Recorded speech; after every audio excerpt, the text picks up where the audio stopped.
ಅವತ್ತಿನಿಂದ ಇವತ್ತಿನವರೆಗೂ ಕೂಡ ಲಕ್ಷ್ಮೀದೇವಿ ತಾನು ಸತತವಾಗಿ ಎಣಿಸ್ತಾ ಇದ್ದಾಳೆ, ಎಣಿಸ್ತಲೇ ಇದ್ದಾಳೆ. ಅದು ಮುಗಿಯಲಿಲ್ಲ, ಮುಗಿಯುವುದಲ್ಲ. ಹಾಗಾಗಿ ಅವರವರ ಯೋಗ್ಯತಾನುಸಾರವಾಗಿ ಅವರವರು ಭಗವಂತನ ಗುಣವನ್ನು ತಿಳಿಯಲಿಕ್ಕೆ, ಭಗವಂತನ ಮಹಿಮೆಯನ್ನು ತಿಳಿಯಲಿಕ್ಕೆ ಪ್ರಯತ್ನ ಪಡಬೇಕು ಅಂತ ಲಕ್ಷ್ಮೀದೇವಿ ಕೈಯಲ್ಲಿ ಆಗಲಿಲ್ಲ ಅನ್ನೋದು ಎಷ್ಟು ಸತ್ಯವೋ, ಅವರವರ ಯೋಗ್ಯತೆಯ ಅನುಸಾರವಾಗಿ ಭಗವಂತನ ಗುಣಗಳನ್ನು ಅವರವರಿಗೆ ಭಗವಂತ ಅರುಳುತ್ತಾನೆ ಎನ್ನುವುದು ಅಷ್ಟೇ ಸತ್ಯ. ಜ್ಞಾನದಿಂದಲೇ ಮೋಕ್ಷ ಅನ್ನುವುದು ಭಗವದ್ಗೀತೆಯಲ್ಲಿ ಭಗವಂತನ ಸ್ಪಷ್ಟವಾದ ಉಕ್ತಿ, ನಹಿ ಜ್ಞಾನೇನ ಸದೃಶ ಪವಿತ್ರ ವೇದಿಕೆಯೇ. ಹಾಗಾಗಿ ಜ್ಞಾನ ಪಡೆಯುವುದಕ್ಕೆ ಸುಮಾರು ಆಧಾರಗಳಿವೆ. ಅದರಲ್ಲಿ ಮೊದಲ ಸ್ಥಾನ ವೇದಗಳಿಗೆ, ತದನಂತರದಲ್ಲಿ ಇತಿಹಾಸಕ್ಕೆ, ಅದಾದ ಮೇಲೆ ಪುರಾಣಗಳು, ವೇದಾಂತ, ವೇದದ ಜೊತೆ ಉಪನಿಷತ್ತು ಸೇರಿಸಿಕೊಂಡು ಬೆಳೆಯುವುದು.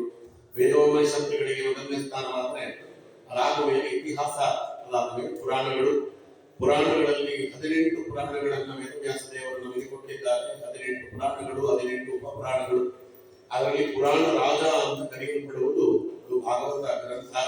ಅರ್ಥೋಯಂ ಬ್ರಹ್ಮಸೂತ್ರಾಣಂ ಭಾರತಾರ್ಥ ವೇದಿನಯಃ ಗಾಯತ್ರಿ ಭಾಷ್ಯ ರೂಪೋಸೋ ವೇದಾಂತ ಪರಿಬಂಧಿತಃ ಪುರಾಣಾನಂ ಸಾರಭೂತಃ ಸಾಕ್ಷಾತ್ ಭಾಗವತೋದಿತಃ ದ್ವಾದಶ ಸ್ಕಂದ ಸಂಯುಕ್ತಃ ಶತವಿಚ್ಛೇದ ಸಂಯುತಃ ಗ್ರಂಥೋ 18 ಸಹಸ್ರಃ ಶ್ರೀಮದ್ ಭಾಗವತಾದಿನಃ ಅಂತ ವಿಜಯಧ್ವಜ ತೀರ್ಥರು ಭಾಗವತ ಗ್ರಂಥದ ಸ್ವರೂಪವನ್ನು ಇಲ್ಲಿ ನಮಗೆ ತಿಳಿಸಿಕೊಡುತ್ತಾರೆ. ಭಾಗವತ ಗ್ರಂಥ ಅದು ಬ್ರಹ್ಮಸೂತ್ರಗಳ ವ್ಯಾಖ್ಯಾನ ರೂಪವಾಗಿ ಬಂದಿರುವುದು. ಅರ್ಥೋಯಂ ಬ್ರಹ್ಮಸೂತ್ರಾಣ, ಅದಕ್ಕೆ ಬ್ರಹ್ಮಸೂತ್ರದ 2ನೇ ಸೂತ್ರವಾದಂತಹ ಓಂ ಜನ್ಮಾದ್ಯಸ್ಯ ಯತಃ ಓಂ, ಆ ಸೂತ್ರದಿಂದಲೇ ಭಾಗವತ ಪ್ರಾರಂಭವಾಗುತ್ತದೆ. ಜನ್ಮಾದ್ಯಸ್ಯ ಯತೋನ್ಮಯಾದಿತರತಃ ಚಾಧ್ಯೇಶ್ವ ವಿಘ್ನಸ್ವರಾಟ್ ಅಂತ. ಆಮೇಲೆ 2ನೇದು, ಇದರಲ್ಲಿ ಸಾವಿರಾರು ಅರ್ಥಗಳಿವೆ. ಮಹಾಭಾರತದ ಅರ್ಥಗಳ ನಿರ್ಣಯ ರೂಪವಾಗಿರತಕ್ಕಂಥ ಗ್ರಂಥ. ಮಹಾಭಾರತದಲ್ಲಿ ಯಾವುದು ಸೂಕ್ತವಾಗಿ ಹೇಳಲ್ಪಟ್ಟಿದೆಯೋ ಭಾಗವತದಲ್ಲಿ ಅದು ವ್ಯಕ್ತವಾಗಿ ಹೇಳಲ್ಪಟ್ಟಿದೆ. ಭಾಗವತದಲ್ಲಿ ಸೂಕ್ತವಾಗಿರುವುದು ಮಹಾಭಾರತದಲ್ಲಿ ವ್ಯಕ್ತವಾಗಿ ಅದು ವಿಶದವಾಗಿ ಹೇಳಲ್ಪಟ್ಟಿದೆ. ಮೂರನೇದೇನು ಅಂತ ಹೇಳಿದ್ರೆ ಎಲ್ಲ ಪುರಾಣಗಳ ಸಾರರೂಪ. ಆಚಾರ್ಯರು ಬರೀ ಭಾಗವತಕ್ಕೆ ಮಾತ್ರ ತಾತ್ಪರ್ಯ ನಿರ್ಣಯವನ್ನು ರಚನೆ ಮಾಡಿದ್ದು, ಇದಕ್ಕೆ ಯಾವ ಪುರಾಣಕ್ಕೂ ತಾತ್ಪರ್ಯ ನಿರ್ಣಯ ಅಂತ ರಚನೆ ಮಾಡಲಿಲ್ಲ. ಕಾರಣ ಭಾಗವತಕ್ಕೆ ರಚನೆ ಮಾಡಿದಂತಹ ತಾತ್ಪರ್ಯ ನಿರ್ಣಯದ ಅನುಗುಣವಾಗಿ ಎಲ್ಲ ಪುರಾಣಗಳನ್ನು ಅರ್ಥ ಮಾಡಿಕೊಳ್ಳ್ರಿ ಅಂತ ಆಚಾರ್ಯರು ಹೇಳಿದ್ದಾರೆ. ಹಾಗಾಗಿ ಇದನ್ನ ಪುರಾಣಾನು ಸಾರರೂಪ ಅಂತಾರೆ. ಸಾಕ್ಷಾತ್ ಭಾಗವತೋದಿತಃ, ಸಾಕ್ಷಾತ್ ಪರಬ್ರಹ್ಮ ಸ್ವರೂಪಿಯಾದಂತಹ ವೇದವ್ಯಾಸ ದೇವರಿಂದಲೇ ಹೇಳಲ್ಪಟ್ಟದ್ದು ಶುಕಾಚಾರ್ಯರಿಗೆ, ಶುಕಾಚಾರ್ಯರಿಂದ ಪರೀಕ್ಷಿತರಾದರಿಗೆ, ತದನಂತರದಲ್ಲಿ ಪ್ರಪಂಚಕ್ಕದು ತಲುಪಿತು ಅನ್ನೋದನ್ನು ನಾವು ನೋಡುತ್ತೇವೆ.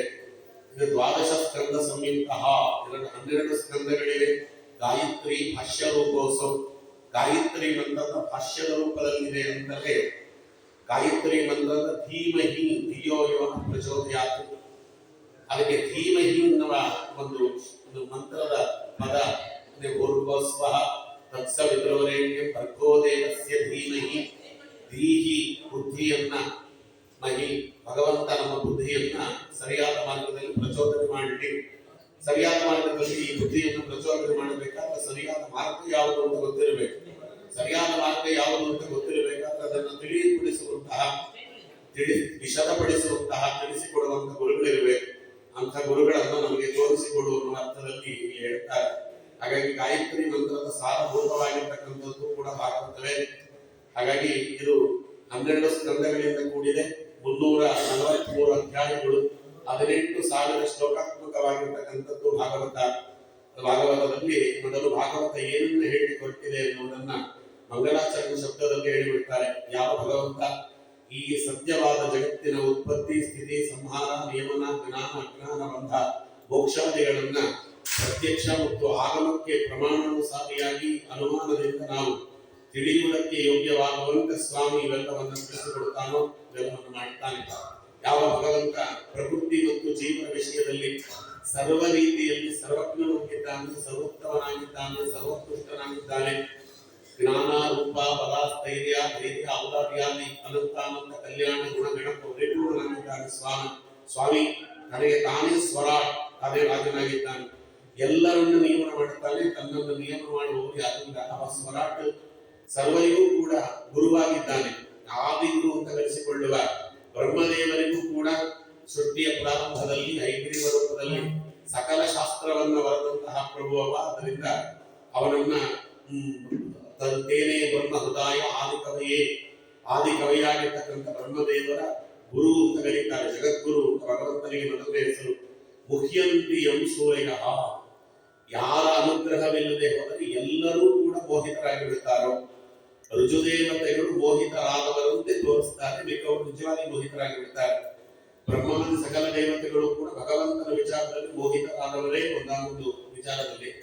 ಬ್ರಹ್ಮದೇವರು ನನಗೇನು ಗೊತ್ತಿಲ್ಲ ಅಂತ ಅಜ್ಞಾನವನ್ನು ಪ್ರದರ್ಶನ ಮಾಡಿಬಿಟ್ಟು ನಾನು ಇಲ್ಲಿ ಬಂದಿದ್ದೇನೆ, ಏಕೆ ಬಂದಿದ್ದೇನೆ, ನಾನು ಯಾರು, ಯಾತಕ್ಕೋಸ್ಕರವಾಗಿ ಕಮಲದ ಮಧ್ಯದಲ್ಲಿ ನನ್ನ ಜನ್ಮವಾಯಿತು, ಇದು ಯಾವುದೋ ನನಗೆ ಗೊತ್ತಿಲ್ಲ ಅನ್ನುವ ರೀತಿಯಲ್ಲೇ ಅವರು ತಮ್ಮ ಅಜ್ಞಾನವನ್ನು ಪ್ರದರ್ಶನ ಮಾಡಿ ಅಜ್ಞಾನದ ಉತ್ಪತ್ತಿಗೆ ಕಾರಣವಾಗುವ ಹಾಗೆ ಏನು ನನಗೆ ಭಗವಂತನ ವಿಚಾರದಲ್ಲಿ ಗೊತ್ತಿಲ್ಲ ಅನ್ನುವ ರೀತಿಯಲ್ಲಿ ನಡೆದುಕೊಂಡವರು ರುಜುದೇವತೆಗಳು. ಕೆಲವು ಸಮಯ ರುಜುದೇವತೆಗಳ ತದನಂತರದಲ್ಲಿ ಬರುವಂತಹ ಗರುಡಶೇಷ ರುದ್ರಾದಿಗಳು ಅವರು ಭಗವಂತನ ವಿಚಾರದಲ್ಲಿ ಮೋಹಕ್ಕೊಳಗಾದದ್ದುಂಟು. ಭಗವಂತನ ಆಜ್ಞಾ ಪ್ರಕಾರವಾಗಿ ಭಗವಂತನ ಅನುಗ್ರಹವಿದ್ದವರಿಗೆ ಮಾತ್ರ ಭಗವಂತ ಪೂರ್ಣವಾಗಿ ತೆರೆದುಕೊಳ್ಳುತ್ತಾನೆ. ಭಗವಂತನ ಅನುಗ್ರಹ ಇಲ್ಲ ಅಂದ್ರೆ ಭಗವಂತ ಪೂರ್ಣವಾಗಿ ತನ್ನನ್ನು ತಾನು ತೆರೆದುಕೊಳ್ಳುವುದಿಲ್ಲ ಅವರ ಯೋಗ್ಯತಾನುಸಾರವಾಗಿ. ಅದಕ್ಕೆ ಮುಖ್ಯಂತಿ ಎಂ ಸೂರ್ಯ ತೇಜೋ ವಾಯು ಮೃದಾಂ ಯಥಾ ವಿನಿಮಯೋ. ಯಾವ ಭಗವಂತ ಬೆಂಕಿಯಿಂದ, ನೀರಿನಿಂದ, ಮಣ್ಣಿನಿಂದ, ಈ ಮೂರು ತ್ರಿಪುಟಿ ಸೃಷ್ಟಿ ಎಂದು ಕರೀತೇವೆ. ಕಣ್ಣಿಗೆ ಕಾಣುವುದು ಮೂರು, ಬೆಂಕಿ, ನೀರು, ಮಣ್ಣು. ಕಣ್ಣಿಗೆ ಕಾಣದೇ ಇರುವುದು ಎರಡು, ಗಾಳಿ ಮತ್ತೆ ಆಕಾಶ. ಈ 5 ಭೂತಗಳನ್ನು ಉಪಯೋಗಿಸಿಕೊಂಡು ಕಣ್ಣಿಗೆ ಕಾಣುವ ಮೂರು, ಕಣ್ಣಿಗೆ ಕಾಣದ ಎರಡು, ಜೀವದ ಸೃಷ್ಟಿ, ಜಡದ ಸೃಷ್ಟಿಯಾದಿಗಳನ್ನು ಮಾಡ್ತಾನೆ ಪ್ರಭು. ತನಗೆ ಯಾವ ಪ್ರಯೋಜನವೂ ಇಲ್ಲ. ಯತ್ರ ತ್ರಿಸರ್ಗೋ ಮೃಷ ಮೃಷ ಅಂತ ತನಗೆ ಪ್ರಯೋಜನ ಇಲ್ಲ ಅಂತ ಇವೆಲ್ಲವನ್ನು ಸ್ವಾಮಿ ಮಾಡುವುದು ಜೀವಿಗಳ ಪ್ರಯೋಜನಕ್ಕೋಸ್ಕರವಾಗಿ. ಉಪಯೋಗ ಅನುದ್ದೇಶ ಮಂದೋಪಿನ ಪ್ರವರ್ತತೆ ಅಂತ ಒಂದು ಮಾತಿದೆ. ಉಪಯೋಗವಿಲ್ಲ ಅಂದ್ರೆ ಹುಚ್ಚನೂ ಕೆಲಸ ಮಾಡುವುದಿಲ್ಲ ಅಂತ. ಭಗವಂತ ಹುಚ್ಚನಿಗಿಂತ ಅಂತದ್ದಾಗುತ್ತಲ್ಲ ಆಚಾರ್ಯ ಅಂತ ಪ್ರಶ್ನೆ ಮಾಡುವಾಗಿಲ್ಲ. ಉಪಯೋಗ ಇಲ್ಲ ಅನ್ನೋದು ತನಗೆ ಉಪಯೋಗ ಇಲ್ಲ ಅಂತ. ಯಾರಿಗೂ ಉಪಯೋಗ ಅದು ಭಗವಂತನ ಭಕ್ತರಿಗೆ ಉಪಯೋಗ, ಎಲ್ಲ ಜೀವಿಗಳಿಗೂ ಉಪಯೋಗ. ಅವರವರ ಯೋಗ್ಯತಾನುಸಾರವಾಗಿ ಸಾತ್ವಿಕರು ಸಾತ್ವಿಕ ಗತಿಯನ್ನ, ರಾಜಸರು ರಾಜಸ ಗತಿಯನ್ನ, ತಾಮಸರು ತಾಮಸ ಗತಿಯನ್ನ ಪಡೀತಾರೆ. ಹಾಗಾಗಿ ಆ ಜೀವಿಗಳು ಅವರವರ ಯೋಗ್ಯತಾನುಸಾರವಾಗಿ ಅವರವರ ಗತಿಯನ್ನು ಪಡೆಯಲಿಕ್ಕೆ ಯೋಗ್ಯವಾಗಿ ಸ್ವಾಮಿ ಸೃಷ್ಟಿ ಸ್ಥಿತಿ ಲಯ ನಿಯಮನ ಜ್ಞಾನ ಅಜ್ಞಾನ ಬಂಧ ಮೋಕ್ಷಾದಿಗಳನ್ನು ಸ್ವಾಮಿ ಮಾಡುತ್ತಾನೆ. ಅವರಿಗೆ ಅದರಿಂದ ಏನೂ ಪ್ರಯೋಜನ ಇಲ್ಲ, ಭಕ್ತರಿಗೆ ಪ್ರಯೋಜನ ಇದೆ ಅಂತ ಇಲ್ಲಿ ಹೇಳ್ತಾರೆ. ರಾಮನಾಸ್ವೇನ ಸದಾ ನಿರಸ್ತ ಕುಹಕಂ ಸತ್ಯಂ ಪರಂ ಧೀಮಹಿ. ತನ್ನ ಸ್ವರೂಪದ ಮಹಿಮೆಯಿಂದ ಯಾವಾಗಲೂ ಕೂಡ ಕುಹಕವಲ್ಲದ, ಇಂದ್ರಿಯ ಜಾಲದಂತೆ ಕುಹಕವಲ್ಲದೆ ಇರುವ ಸತ್ಯವಾದ ಸೃಷ್ಟಿಯನ್ನು ಮಾಡುವ ಸ್ವಾಮಿ. ದುಃಖರಹಿತನಾದವ, ನಿತ್ಯನಾದವ, ನಿರತಿಶಯನಾದವ, ಆನಂದಾನುಭವ ಸ್ವರೂಪಿಯಾದ, ಸಚಿದಾನಂದ ಸ್ವರೂಪಿಯಾದಂತಹ, ಸಕಲ ಗುಣಗಣ ಪರಿಪೂರ್ಣನಾದ, ಸಕಲ ಸ್ವರೂಪಿಯಾದ, ಸಕಲ ಗುಣಗಳ ನಿಧಿಯಾದಂತಹ ಭಗವಂತ ಯಾರಿದ್ದಾನೆ, ಸತ್ಯಂ ಪರಂ ಧೀಮಹಿ, ಅವನನ್ನ ಶ್ರವಣ ಮನನ ನಿಧಿಧ್ಯಾಸನಗಳಿಂದ ಉಪಾಸನೆ ಮಾಡೋಣ ಅಂತ ತುಂಬಾ ಇದೆ. ಎಷ್ಟು ಸಾಧ್ಯವಾಗುತ್ತೋ ಅಷ್ಟು ನಾವು ಅದರ ಅರ್ಥಾನುಸಂಧಾನವನ್ನು ಇವತ್ತು ಮಾಡಿಕೊಳ್ಳುವುದಕ್ಕೆ ಪ್ರಯತ್ನ ಮಾಡ್ತಾ ಇದ್ದೇವೆ. ಭಾಗವತ ಗ್ರಂಥಕ್ಕೆ ಅಧಿಕಾರಿ ಯಾರು, ಅದರ ವಿಷಯ ಏನು, ಅದರ ಸಂಬಂಧ ಏನು ಅನ್ನುವುದು ಪ್ರಯೋಜನಾದಿಗಳನ್ನು ಇಲ್ಲಿ ತಿಳಿಸಿಕೊಡುತ್ತದೆ ಭಾಗವತ.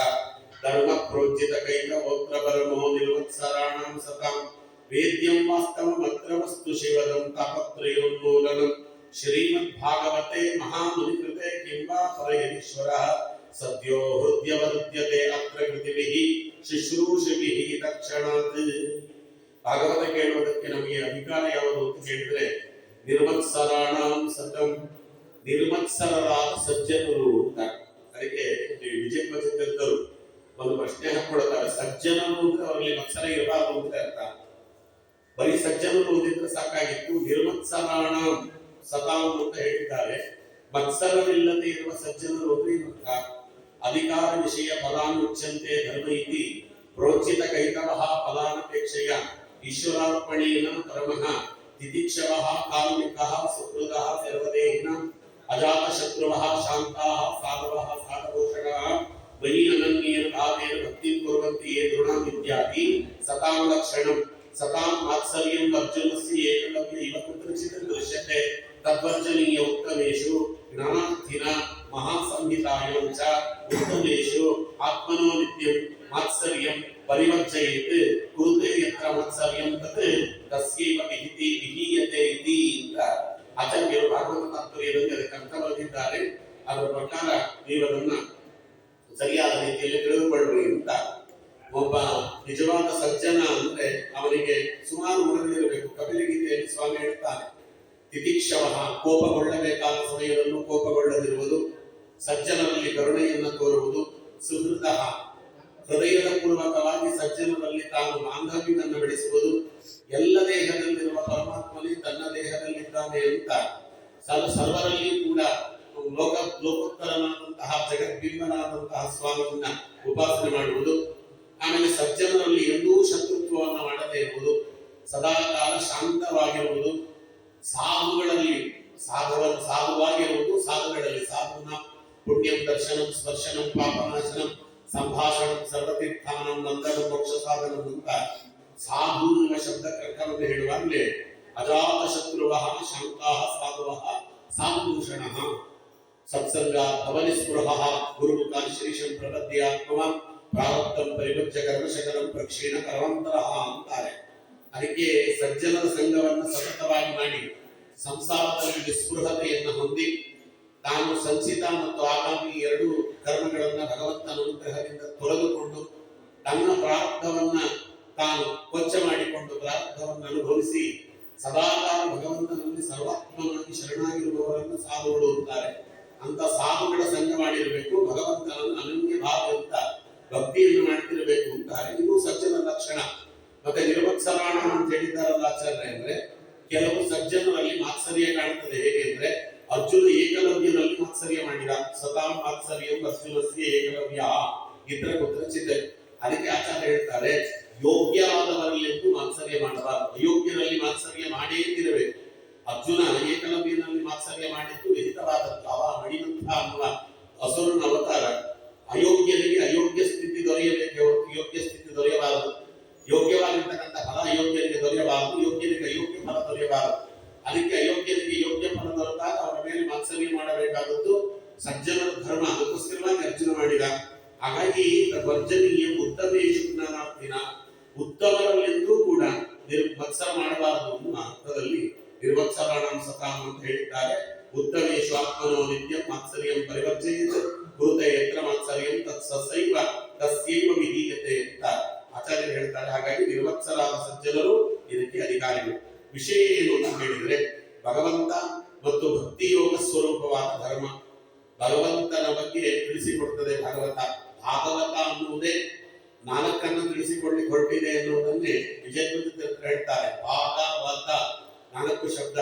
ಬಕಾರೋ ಭಗವದ್ಭಕ್ತಿ, ಗಕಾರೋ ಗರ್ವನಾಶಿನಃ, ವಕಾರೋ ವಾಕ್ಪುನತ್ವಂಚ, ತಕಾರೋ ತತ್ವದರ್ಶಿನಃ ಅಂತ ನಾಲ್ಕು ಶಬ್ದಗಳು ನಾಲ್ಕು ಗುಣಗಳನ್ನು ಹೇಳ್ತವೆ. ಬಕಾರೋ ಭಗವದ್ಭಕ್ತಿ, ಭಾಗವತದಲ್ಲಿ ಮೊದಲು ತಿಳಿಸಿಕೊಡುವುದೇ ಭಗವದ್ಭಕ್ತಿ.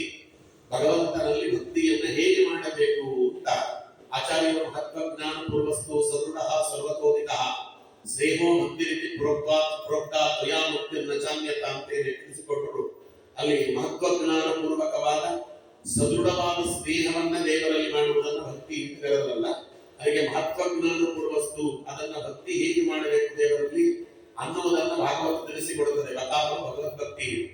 ಗಾ ಅಂತಿದೆಯಲ್ಲ ಎರಡನೇದು, ಗರ್ವನಾಶಿನಃ, ನಮ್ಮಲ್ಲಿರುವ ಗರ್ವ ಪರಿಪೂರ್ಣವಾಗಿ ನಾಶವಾಗಿಬಿಡುತ್ತದೆ.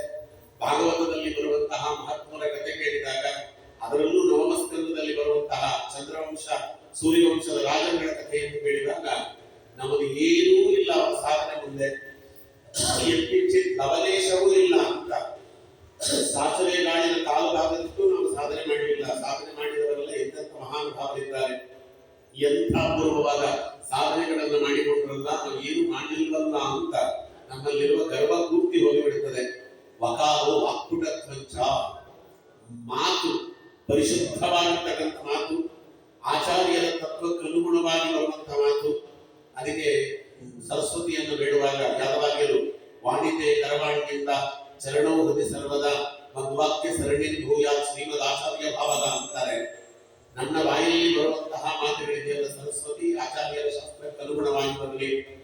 ನೀನು ನನ್ನ ದೇಹವನ್ನ ವೀಣೆಯನ್ನಾಗಿ ಮಾಡಿಕೊಂಡು ನಿನ್ನ ತೊಡೆಯ ಮೇಲೆ ಇಟ್ಟುಕೊಂಡು ನನ್ನ ನಾಲಿಗೆ ಎನ್ನುವಂತಹ ತಂತಿಯನ್ನು ಮೀಟಮ್ಮ ಸರಸ್ವತಿ. ನೀನು ನನ್ನ ನಾಲಿಗೆ ಎನ್ನುವ ತಂತಿಯನ್ನು ಮೀಟಿದರೆ ನನ್ನ ಬಾಯಲ್ಲಿ ಬರುವಂತಹ ಪ್ರತಿ ಶಬ್ದಗಳು ಕೂಡ ಆಚಾರ್ಯರ ಶಾಸ್ತ್ರಕ್ಕೆ ಅನುಗುಣವಾಗಿ ಬರುತ್ತದೆ. ಆಚಾರ್ಯರ ಶಾಸ್ತ್ರಕ್ಕೆ ವಿರುದ್ಧವಾದ ಶಬ್ದಗಳು ಬರುವುದಿಲ್ಲ ಅಂತ ಇದನ್ನ ವಾಕ್ಪುಟತ್ವಂಚ ಅಂತ ಕರೆದರು. ಯಾರು ಭಾಗವತವನ್ನ ಚೆನ್ನಾಗಿ ಅಭ್ಯಾಸ ಮಾಡುತ್ತಾರೆ, ಉಪಾಸನೆ ಮಾಡುತ್ತಾರೆ, ಅವರಿಗೆ ಶಬ್ದದಾರಿದ್ರ್ಯ ಬರುವುದಿಲ್ಲ. ಸದಾಕಾಲ ಭಗವಂತನನ್ನು ಸ್ತೋತ್ರ ಮಾಡುವುದರಿಂದ ಹಿಡಿದು ಭಗವದ್ ಭಕ್ತರನ್ನು ಸ್ತೋತ್ರ ಮಾಡುವುದರಿಂದ ಹಿಡಿದು ಅವರಲ್ಲಿ ಎಂದೂ ವಾಗ್ದಾನಕ್ಕೆ ಬರುವುದಿಲ್ಲ. ಮುಖಾನುಮುಖವಾಗಿ ಬಾಯಿಯಿಂದ ಶಬ್ದಗಳು ನಿರರ್ಗಳವಾಗಿ ಗಂಗಾ ಪ್ರವಾಹದಂತೆ ಬರ್ತದೆ. ಹೈಗ್ರೀವ ಹೈಗ್ರೀವ ಹೈಗ್ರೀವೇತಿ ಯೋವದೆ ತಸ್ಯ ತಿಸ್ಸರತೆ ವಾಣಿನಿ ಜಗ್ನು ಕನ್ಯಾ ಪ್ರವಾಹವತ್ ಅಂತ ವಾದಿರಾಜರು ಹೇಳಿದಂಗೆ ಹೈಗ್ರೀವ ಹೈಗ್ರೀವ ಹೈಗ್ರೀವ ಅಂತ ಯಾವ ಹೈಗ್ರೀವ ದೇವರನ್ನು ಸ್ಮರಣೆ ಮಾಡ್ತಾರೆ ಅವರ ಬಾಯಿಂದ ಬರುವಂತಹ ಮಾತುಗಳು ಗಂಗಾ ಪ್ರವಾಹದಂತೆ ಅಡತಡೆ ಇಲ್ಲದೆ ಬರ್ತದೆ ಅಂತ. ಹೇ ದೇವದೇವ ಸಪ್ತಗಿರೀಶ ಮುಕ್ತಾಮುಕ್ತ ಸೇವಿತ ಅನಂತ ಕಲ್ಯಾಣ ಗುಣಗಡವರಿತ ಶುಭಚರಿತ ಕಮಲಾಲಯ ಕಮಲಭವ ಶರ್ವಾದಿ ಗಿರ್ವಾಣಿ ಗಣಾರಾಧ್ಯ ಅವೇದ್ಯ ವೇದವೇದ್ಯ ನಿರ್ವೇದ್ಯ ಭಕ್ತರಕ್ಷ ಸುಜನಪಕ್ಷ ಲಕ್ಷ್ಮೀಪಕ್ಷ ನತಪಾಲಕ್ಷ ಭಾಗವತ ಜಲರಕ್ಷ ಅಭ್ಯುದೀಕ್ಷ ಪೂರ್ಣಕಾಮ ಆಪ್ತಕಾಮ ಅನಂತ ಕಲ್ಯಾಣ ಗುಣಗಣಧಾಮ ತ್ರಿಧಾಮ ವೈಕುಂಠ ಧಾಮ ಭಕ್ತ ವಿಶ್ರಾಮ ಧಾಮ ಕೊಡು ನಿನ್ನ ನೇಮ ಸರ್ವಿಘ್ನ ಜಗತ್ಕಾರಣ ಸರ್ವತಂತ್ರ ಸ್ವತಂತ್ರ ಸರ್ವಶುದ್ಧ ವಾಕ್ಯ ಸರ್ವಜ್ಞ ಸರ್ವೋತ್ತಮ ಸರ್ವಾಧಿವಂದ್ಯ ಜ್ಞಾನ ಬಲ ಸ್ಥೈರ್ಯ ಧೈರ್ಯ ಔದಾರ್ಯಾದಿ ಅನಂತಾನಂತ ಕಲ್ಯಾಣ ಗುಣಗಣತಿರಿಯಾದಂತ ಪ್ರಭು ಶ್ರೀ ಕೃಷ್ಣ ಪರಮಾತ್ಮ ಅಂತ ಭಗವಂತನ ಧ್ಯಾನ ಮಾಡುವಾಗಲೂ ಹೀಗೆ ಪುಂಖಾನುಪುಂಖವಾಗಿ ಬಾಯಲ್ಲಿ ಶಬ್ದಗಳು ಬರ್ತವೆ. ವಾಕ್ಪುಟ ಕೃಂಚ ಕೊನೆಯ ತಕಾರೋ ತತ್ವದರ್ಶಿನಃ ತಲ ಅನ್ನುವುದಿದೆಯಲ್ಲ ಭಾಗವತ ಕೊನೆಯದು ತತ್ವದರ್ಶನ ಸರಿಯಾದ ತತ್ವವನ್ನ ನಮಗೆ ತಿಳಿಯಪಡಿಸ್ತದಂತೆ ಭಾಗವತ ಅನ್ನುವಂತಹ ಶಬ್ದಕ್ಕೆ ಕೊಟ್ಟಿರುವಂತಹ ಅರ್ಥ ಅಂತ ಹೇಳ್ತಾರೆ. ಹಾಗಾಗಿ ಅದು ವಿಷಯ ಅನ್ನುವುದು ಭಗವಂತನಲ್ಲಿ ಭಕ್ತಿ, ನಮ್ಮಲ್ಲಿರುವ ಗರ್ವನಾಶ, ನಮಗೆ ಬರುವಂತಹ ವಾಕ್ಪುಟತ್ವ, ಭಗವಂತನನ್ನು ಕುರಿತು ಮಾಡುವ ಧ್ಯಾನಾದಿಗಳಿಗೆ ಮಾಡುವ ಸ್ತೋತ್ರಾದಿಗಳಿಗೆ ಅಡೆತಡೆ ಇಲ್ಲದೆ ಬಾಯಿಂದ ಹೊರಹೊಮ್ಮುವಂತ ಶಬ್ದಗಳು ಕೊನೆಯುತ್ತ ತತ್ವದರ್ಶಿನ ಭಗವಂತನನ್ನು ಕುರಿತು ತಿಳಿಯಬೇಕಾದಂತಹ ವಿಚಾರ ನಮ್ಮ ಅನುಸಾರವಾಗಿ ಪರಿಪೂರ್ಣವಾಗಿ ತಿಳಿಯುವುದಕ್ಕೆ ಪ್ರಯತ್ನ. ಸಂಬಂಧ ಏನು ಅಂತ ಹೇಳಿದ್ರೆ ಜ್ಞಾತೃ ಜ್ಞೇಯ, ಪಡಿಸುವವರು ಏನನ್ನ ತಿಳಿಯಪಡಿಸ್ತಾರೆ, ಪಡೆಯಬೇಕಾದವರು ಏನನ್ನ ತಿಳಿಯಪಡೆಯಬೇಕು, ಪಡೆಯಬೇಕಾದ ವಸ್ತು ಏನು, ಪಡೆಯಬೇಕಾದ ತಿಳಿಸುವವರು ಏನನ್ನ ತಿಳಿಸ್ತಾರೆ, ತಿಳಿಯಪಡುವುದು ಏನನ್ನ ತಿಳಿಯಪಡಬೇಕು, ಇವೆರಡರ ಪರಿಪೂರ್ಣವಾಗಿರ್ತಕ್ಕಂತಹ ಒಂದು ಸ್ಪಷ್ಟತೆ ಅನ್ನುವುದು ನಮಗೆ ಸಿಗ್ತದೆ. ಅದು ಜ್ಞಾತೃ ಮತ್ತು ಜ್ಞೇಯ. ಪ್ರಯೋಜನ ಏನು ಅಂತ ಹೇಳಿದ್ರೆ ಭಗವಂತನ ಭಕ್ತರ ಸಂಘವಾಗ್ತದೆ. ಭಗವಂತನ ಭಕ್ತರ ಸಂಘದಿಂದ ಸಂಸಾರದಲ್ಲಿ ನಿಸ್ಪೃಹತೆ, ಗುರು ಮುಖಾಂತರ ಬಂದಂತಹ ವಿದ್ಯೆಯನ್ನು ಚೆನ್ನಾಗಿ ಉಪಾಸನೆ ಮಾಡುವಿಕೆ, ಸಂಚಿತ ಮತ್ತು ಆಗಾಮಿಯನ್ನ ಸಂಪೂರ್ಣವಾಗಿ ಕಳೆದುಕೊಳ್ಳುವಿಕೆ, ಪ್ರಾರಬ್ಧವನ್ನ ಕೊಂಚ ಮಾಡಿಕೊಂಡು ಭಗವಂತ ಕೊಡುವುದನ್ನು ಅನುಭವಿಸುವಿಕೆ, ತದನಂತರದಲ್ಲಿ ನ್ಯಾಸಾದೇವ ನಿರಂಕುಶೇಶ್ವರದಯ ನಿರ್ಲೋನ ಮಾಯಾಮಯ ಆರ್ತಾನುಗ್ರಹ ಲಬ್ಧ ಮಧ್ಯದ ಮನಿದ್ವಾರ ಭಯನಿರ್ಗತ ಎಲ್ಲ ಇಂದ್ರಿಯಗಳ ಶಕ್ತಿಯನ್ನು ತೆಗೆದು ಮನಸ್ಸಿನಲ್ಲಿಟ್ಟು, ಮನೋತತ್ವವನ್ನು ತೆಗೆದು ಬುದ್ಧಿ ತತ್ವದಲ್ಲಿಟ್ಟು, ಬುದ್ಧಿ ತತ್ವವನ್ನು ತೆಗೆದು ಪ್ರಾಣ ತತ್ವದಲ್ಲಿಟ್ಟು, ಪ್ರಾಣ ತತ್ವದ ಒಂದು ಪಾದಾರವಿಂದದಲ್ಲಿ ನಮ್ಮನ್ನು ನಾವು ಅರ್ಪಿಸಿಕೊಂಡು ಪ್ರಾಣ ತತ್ವದ ಮುಖೀನವಾಗಿ ಭಗವತ್ ತತ್ವವನ್ನು ತಿಳಿಯುವ ಪ್ರಯತ್ನವನ್ನು ಮಾಡಿ ಯೋಗ್ಯತೆ ಬಂದ ಮೇಲೆ, ಯೋಗ್ಯತೆ ನಮಗೆ ಸಿದ್ಧಿಸಿದ ಮೇಲೆ ಈ ಬ್ರಹ್ಮರಂಧ್ರವನ್ನು ಭೇದಿಸಿಕೊಂಡು ಭಗವಂತನ ಪಾದಾರವಿಂದವನ್ನು ಸೇರುವುದು. ಭೇಜೇಕ ಕೇಂದ್ರ ಧ್ವಜಪಾದ ಮೂಲ ಪರೀಕ್ಷಿತರಾದರು ಹೇಗೆ ಭಗವಂತನ ಪಾದಾರವಿಂದವನ್ನು ಸೇರಿದರೋ ಬ್ರಹ್ಮರಂಧ್ರವನ್ನು ಭೇದಿಸಿಕೊಂಡು, ಆ ರೀತಿ ನಾವು ನಮ್ಮ ಜೀವನವನ್ನು ಉಜ್ಜೀವನ ಮಾಡಿಕೊಳ್ಳುವುದು ಅಂತ. ಅದಕ್ಕೆ ಕ್ಷಣ ಮಾತ್ರ ನಮಗೆ ಭೋಗವನ್ನು ಕೊಡುವಂತಹ ವಿಚಾರಗಳಿದೆಯಲ್ಲ, ಅಂತ ಯಾವುದು ಕೂಡ ಸಂಚಿತಕ್ಕೆ ಯೋಗ್ಯವಲ್ಲ ಅಂತ ಕ್ಷಣಬಂಧುರವಾದ ಚಂಚಲತೆಯ ಮಿಂಚುಗೊಚ್ಚಲಿನಂತೆ ಕೊಂಚಕಾಲ ಮಾತ್ರ ವಂಚಿಸಲ್ಪಡುವ ವಿಷಯ ಯಾವುದು ಸಂಚಯಕ್ಕೆ ಯೋಗ್ಯವಲ್ಲ ಅನ್ನುವ ಜ್ಞಾನ ಬಂದು ಭಗವಂತ ಒಬ್ಬನೇ ನಿಜವಾಗಿರ್ತಕ್ಕಂತಹ ವಸ್ತು, ಅವನನ್ನ ವಸ್ತು ಅಂತ ಕರೀತಾರೆ. ಭಗವಂತನನ್ನ ಸದಾಕಾಲ ಇರುವವ ಸ್ವಾಮಿ ಅಂತ ಮಹಾನುಭಾವ, ಅವನ ಪಾದಾರವಿಂದವನ್ನು ಸೇರುವುದಕ್ಕೆ ಮಾಡುವ ಪ್ರಯತ್ನ ಅದು ಜೀವನದಲ್ಲಿ ನಮಗೆ ಇರುವಂತಹ ದೊಡ್ಡ ಪ್ರಯೋಜನ ಅಂತಾರೆ. ದುಃಖರಹಿತವಾದ ಸ್ವಯೋಗ್ಯತಾಪೂರ್ಣವಾದ ಆನಂದ ಸ್ವರೂಪವಾದ ಮುಕ್ತಿ, ಇದನ್ನು ಪಡೆಯಲಿಕ್ಕೆ ಯೋಗ್ಯತೆಯನ್ನ ಯೋಗವನ್ನ ಪರಿಕಲ್ಪಿಸಿಕೊಳ್ಳುವುದು ಭಾಗವತ ಅಂತ ಹೀಗೆ ಹೇಳ್ತಾರೆ. ಭಾಗವತವನ್ನ ಕುರಿತು ಎಲ್ಲ ಪುರಾಣಗಳು ಹೊರಟು ಅದರ ಬಗ್ಗೆ ಪ್ರಶಂಸೆ ಮಾಡಿವೆ. ಅದರಲ್ಲಿ ನಿಗಮ ಕಲ್ಪ ತರೋರ್ಗಲಿಕಂ ಫಲಂ ಶುಕಮುಖಾತಮೃತಧ್ರುವ ಸಂಯುತಂ, ಸಜ್ಜನರ ಉದ್ಧಾರಕ್ಕಾಗಿ ವೇದವ್ಯಾಸ ದೇವರು ವೇದ ಅನ್ನುವಂತ ಕಲ್ಪವೃಕ್ಷದಲ್ಲಿ ಪರಿಪಕ್ವವಾದ ಒಂದು ಹಣ್ಣನ್ನು ಬೆಳೆಸಿದರಂತೆ. ಆ ಬಿದ್ದ ಹಣ್ಣೆ ಭಾಗವತ ಅಂತ ಇಲ್ಲಿ ಹೇಳ್ತಾರೆ. ಗಿಣಿ ಮುಕ್ಕಿದ ಹಣ್ಣು ಬಹಳ ರುಚಿ ಅಂತ. ಶುಕಮುಖಾತಮೃತಧ್ರುವ ಸಂಯುತಂ, ಯಾವುದೋ ಗಿಣಿ ಅಲ್ಲ ಬಂದಿಲಿ ಮುಕ್ಕಿದ್ದು, ಶುಕಾಚಾರ್ಯರೇ ಬಂದು ಅದರ ರಸವನ್ನ ಆಸ್ವಾದ ಮಾಡಿದರು. ಹಾಗಾಗಿ ಭಾಗವತ ಅನ್ನುವುದು ಅಮೃತ ತುಲ್ಯ ಅಲ್ಲ, ಅಮೃತಕ್ಕಿಂತ ಹೆಚ್ಚಾಗಿರ್ತಕ್ಕಂಥ ಗ್ರಂಥ. ಇವತ್ತ ಭಾಗವತಂ ರಸಂ ಆಲಯಂ, ಇದರಲ್ಲಿ ಯಾವ ಬೀಜ ಸಿಪ್ಪೆ ತಿರುಳು ವಾಟೆ ಏನಿಲ್ಲ, ಬರೀ ರಸವೇ, ಬರೀ ರಸ. ಎಲ್ಲಿ ಮುಟ್ಟಿದ್ರು ಬರೀ ರಸ ಇದೆ. ಇದನ್ನ ಪಿಬತ ಶ್ರವತ ಅಂತ ಹೇಳ್ಬೋದಾಗಿತ್ತು. ಕೇಳಿದೆ ಅಲ್ಲ, ಕೇಳಿರಿ ಅಂದ್ರೆ ಬರೀ ಕಿವಿ ಒಂದು ಮಾತ್ರ ಇಂದ್ರಿಯ ಅಲ್ಲಿ ಪ್ರಧಾನ ಆಗ್ತದೆ. ಇಲ್ಲಿ ಕೇಳಿದೆ ಅಲ್ಲ, ಕುಡಿಯಿರಿ ಅಂದ್ರೆ ಕಣ್ಣು, ಕಿವಿ, ಮೂಗು, ನಾಲಿಗೆ ಎಲ್ಲ ಏಕಾದಶ ಇಂದ್ರಿಯಗಳಿಂದಲೂ ಪಾನ ಮಾಡಬೇಡಿ ಅಂತ ಭಾಗವತವನ್ನ. ಇದನ್ನು ಎಲ್ಲಿವರೆಗೂ ಕೇಳಬೇಕು, ಎಲ್ಲಿವರೆಗೂ ಪಾನ ಮಾಡಬೇಕು ಅಂದ್ರೆ ರಸಂ ಆಲಯ, ಲಿಂಗದೇಹ ಭಂಗವಾಗುವವರೆಗೂ ಇದನ್ನು ಪಾನ ಮಾಡಬೇಕು. ಅಷ್ಟೇ ಅಲ್ಲ, ಲಿಂಗದೇಹ ಭಂಗವಾದ ಮೇಲೂ ಕೂಡ ಮೋಕ್ಷದಲ್ಲಿಯೂ ಕೂಡ ಯಾರೋ ಒಬ್ಬರು ನಮಗಿಂತ ಯೋಗ್ಯರಾದವರು ಭಾಗವತ ಹೇಳ್ತಿರ್ತಾರೆ. ಅಲ್ಲಿಯೂ ಭಾಗವತವನ್ನು ನಾವು ಶ್ರವಣ ಮಾಡ್ತಲೇ ಇರ್ತೇವೆ ಅಂತ. ಇದೊಂದು ಕಾಮನ್ ಟೆಕ್ಸ್ಟ್ ಬುಕ್. ಇದು ಭಾಗವತ ಅನ್ನುವುದು ಒಬ್ಬ ಸಾಧಾರಣವಾಗಿರ್ತಕ್ಕಂಥ ಮುಮುಕ್ಷುವಿನಿಂದ ಹಿಡಿದು ಬ್ರಹ್ಮದೇವರವರೆಗೂ ಕೂಡ ಇರುವ ಕಾಮನ್ ಟೆಕ್ಸ್ಟ್ ಬುಕ್. ಅವರವರ ಯೋಗ್ಯತಾನುಸಾರವಾಗಿ ಅವರವರು ಅದಕ್ಕೆ ಅರ್ಥಾದಿಗಳನ್ನು ಅನುಸಂಧಾನ ಮಾಡಿಕೊಡ್ತಾರೆ.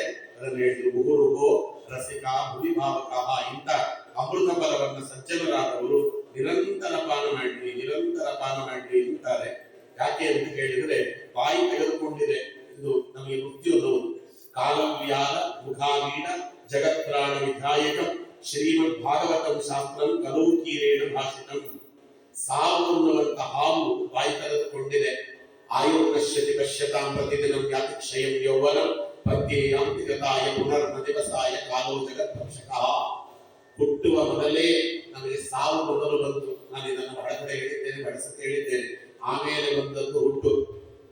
ತಂದೆಯ ಶರೀರದಿಂದ ತಾಯಿಯ ಶರೀರಕ್ಕೆ ಪ್ರವೇಶ ಮಾಡಿದಾಗಲೇ ಅವನ ಸಾವು ಪ್ರಾರಂಭವಾಯಿತು. ಆಮೇಲೆ ತಾಯಿ ಗರ್ಭದಿಂದ ಹೊರಗೆ ಬಂದ ಮೇಲೆ ಅವನಿಗೆ ಹುಟ್ಟು ಅಂತ ನಾವು ಅದನ್ನು ಕರೀತೇವೆ. ಹಾಗೆ ಬಾಯಿಯನ್ನ ತೆರೆದುಕೊಂಡು ಕಾಲ ಅನ್ನುವಂತಹ ದೊಡ್ಡ ಸರ್ಪ ಕಾಯಿಕೊಂಡಿದೆ. ಯಾವಾಗ ನಮ್ಮನ್ನ ನುಂಗಿಬಿಟ್ಟು ಗೊತ್ತಿಲ್ಲ, ಅದರ ಬಾಯಲ್ಲಿ ಇಂಚಿಂಚು ಹೋಗ್ತಾ ಇದ್ದೇವೆ. ಸಾಯುವುದು ಪ್ರತಿಯೊಬ್ಬರು ಸಾಯಲೇಬೇಕು. ಸಾವಿನಿಂದ ಯಾರು ತಪ್ಪಿಸಿಕೊಳ್ಳಿಕ್ಕಾಗಲ್ಲ. ಬಿಂಬದೊಳಗಿರುವ ಪ್ರಾಣ ಕಂದ ಸೂತ್ರ ಗೊಂಬೆಯಂತೆ ಎಂದಿಗಿದ್ದರೊಂದು ದಿನ ಸಾವು ತಪ್ಪದು. ಸಾವನ್ನ ಯಾರು ತಪ್ಪಿಸಿಕೊಳ್ಳಿಕ್ಕಾಗಲ್ಲ. ಆದ್ರೆ ಸತ್ತ ಮೇಲೆ ಸದ್ಗತಿಯಾಗಬೇಕು ಅನ್ನೋದು ಪ್ರತಿಯೊಬ್ಬರು ಯೋಚನೆ ಮಾಡಬೇಕಾಗಿರುವಂತ ಸಂಗತಿ. ಯಾಕೆಂದ್ರೆ ಈ ಜನ್ಮ ಮತ್ತೆ ಬರುವುದಿಲ್ಲ. ಹೀಗೆ ತತ್ರಾಪಿ ಜನ್ಮ ಶತಕೋಟಿಷು ಮಾನವತ್ವಂ, ತತ್ರಾಪಿ ಜನ್ಮ ಶತಕೋಟಿಷು ಬ್ರಾಹ್ಮಣತ್ವಂ, ತತ್ರಾಪಿ ಜನ್ಮ ಶತಕೋಟಿಷು ವೈಷ್ಣವತ್ವಂ, ತತ್ರಾಪಿ ಜನ್ಮ ಶತಕೋಟಿಷು ಮತ್ಪರತ್ವಂ ಅಂತ ಹೇಳಿದಾಗೆ ಪುರಾಣದಲ್ಲಿ 83,99,999 ಯೋನಿಗಳಲ್ಲಿ ಶತಕೋಟಿ 100 ಕೋಟಿ ಬಾರಿ ಹುಟ್ಟಿ ಬಂದ ಮೇಲೆ ದೊರಕಿದ್ದು ಮನುಷ್ಯ ಜನ್ಮ. ಆ ಮನುಷ್ಯ ಜನ್ಮದಲ್ಲಿ 100 ಕೋಟಿ ಬಾರಿ ಹುಟ್ಟಿ ಬಂದ ಮೇಲೆ ದೊರಕಿದ್ದು ಒಂದು ಬ್ರಾಹ್ಮಣ ಜನ್ಮ. ಅದರಲ್ಲಿ 100 ಕೋಟಿ ಬಾರಿ ಹುಟ್ಟಿ ಬಂದ ಮೇಲೆ ಒಂದು ವೈಷ್ಣವ ಜನ್ಮ. ವೈಷ್ಣವ ಜನ್ಮದಲ್ಲಿ 100 ಕೋಟಿ ಬಾರಿ ಹುಟ್ಟಿ ಬಂದ ಮೇಲೆ ಭಗವಂತನನ್ನ ದೈವ, ನಾನು ಅವನ ದಾಸ ಅಂತ ಮತ್ಪರತ್ವ, ನಾನು ಭಗವಂತನ ದಾಸ ಅನ್ನುವಂತಹ ಜ್ಞಾನ ನಮಗೆ ಸದೃಢವಾಗಬೇಕಾದ್ರೆ ಇಷ್ಟು ಕಷ್ಟಪಟ್ಟಿದ್ದೇವೆ. ಹಾಗಾಗಿ ಆ ಕಷ್ಟಪಟ್ಟು ಪಡೆದಂತ ಜ್ಞಾನ ನಮ್ಮಲ್ಲಿ ಸ್ಥಿರವಾಗಿ ಉಳಿಯಬೇಕು ಅಂದರೆ ಶ್ರೀಮದ್ ಭಾಗವತಂ ಶಾಸ್ತ್ರಂ ಕಲೌಕೀರೇಣ ಭಾಷಿತಂ. ಭಾಗವತ ಅನ್ನುವ ಶಾಸ್ತ್ರವನ್ನು ಸತತವಾಗಿ ಪಾಲನೆ ಮಾಡುತ್ತಾ ಇರಿ. ಅದು ಸಂಸಾರ ಅನ್ನುವ ವಿಷವನ್ನು ಕಳೆಯುತ್ತದೆ ಅಷ್ಟೇ ಅಲ್ಲ, ನಮ್ಮಲ್ಲಿ ಈ ಒಂದು ಮುಮುಕ್ಷತ್ವ ಅನ್ನುವುದೇನಿದೆ ಆ ಮುಮುಕ್ಷತ್ವವನ್ನು ಸ್ಥಿರವಾಗಿ ಉಳಿಸುತ್ತದೆ ಅಂತ ಹೀಗೆ ಹೇಳಿ ಭಾಗವತದ ಪ್ರಾರಂಭವನ್ನ ಅಲ್ಲಿ ಮಾಡಿಬಿಡ್ತಾರೆ. ನನಗೆ ಸಮಯ ಇಲ್ಲ, ಆದ್ದರಿಂದ ನಾನು ವೇಗವಾಗಿ ಹೋಗಲೇಬೇಕು. ಕ್ಷೇತ್ರೇ ಋಷಿಯ ಶ್ರವಣಕಾರ್ಯ ಸತ್ಯಂ ಸ್ವಗ್ರಾಹಿ ಲೋಕಾಯ ಸಹಸ್ರ ಸಮಮಾಸತ. ನೈಮಿಷಾರಣ್ಯದಲ್ಲಿ ಭಗವಂತನ ವಿಶೇಷವಾದ ಸಂವಿಧಾನ.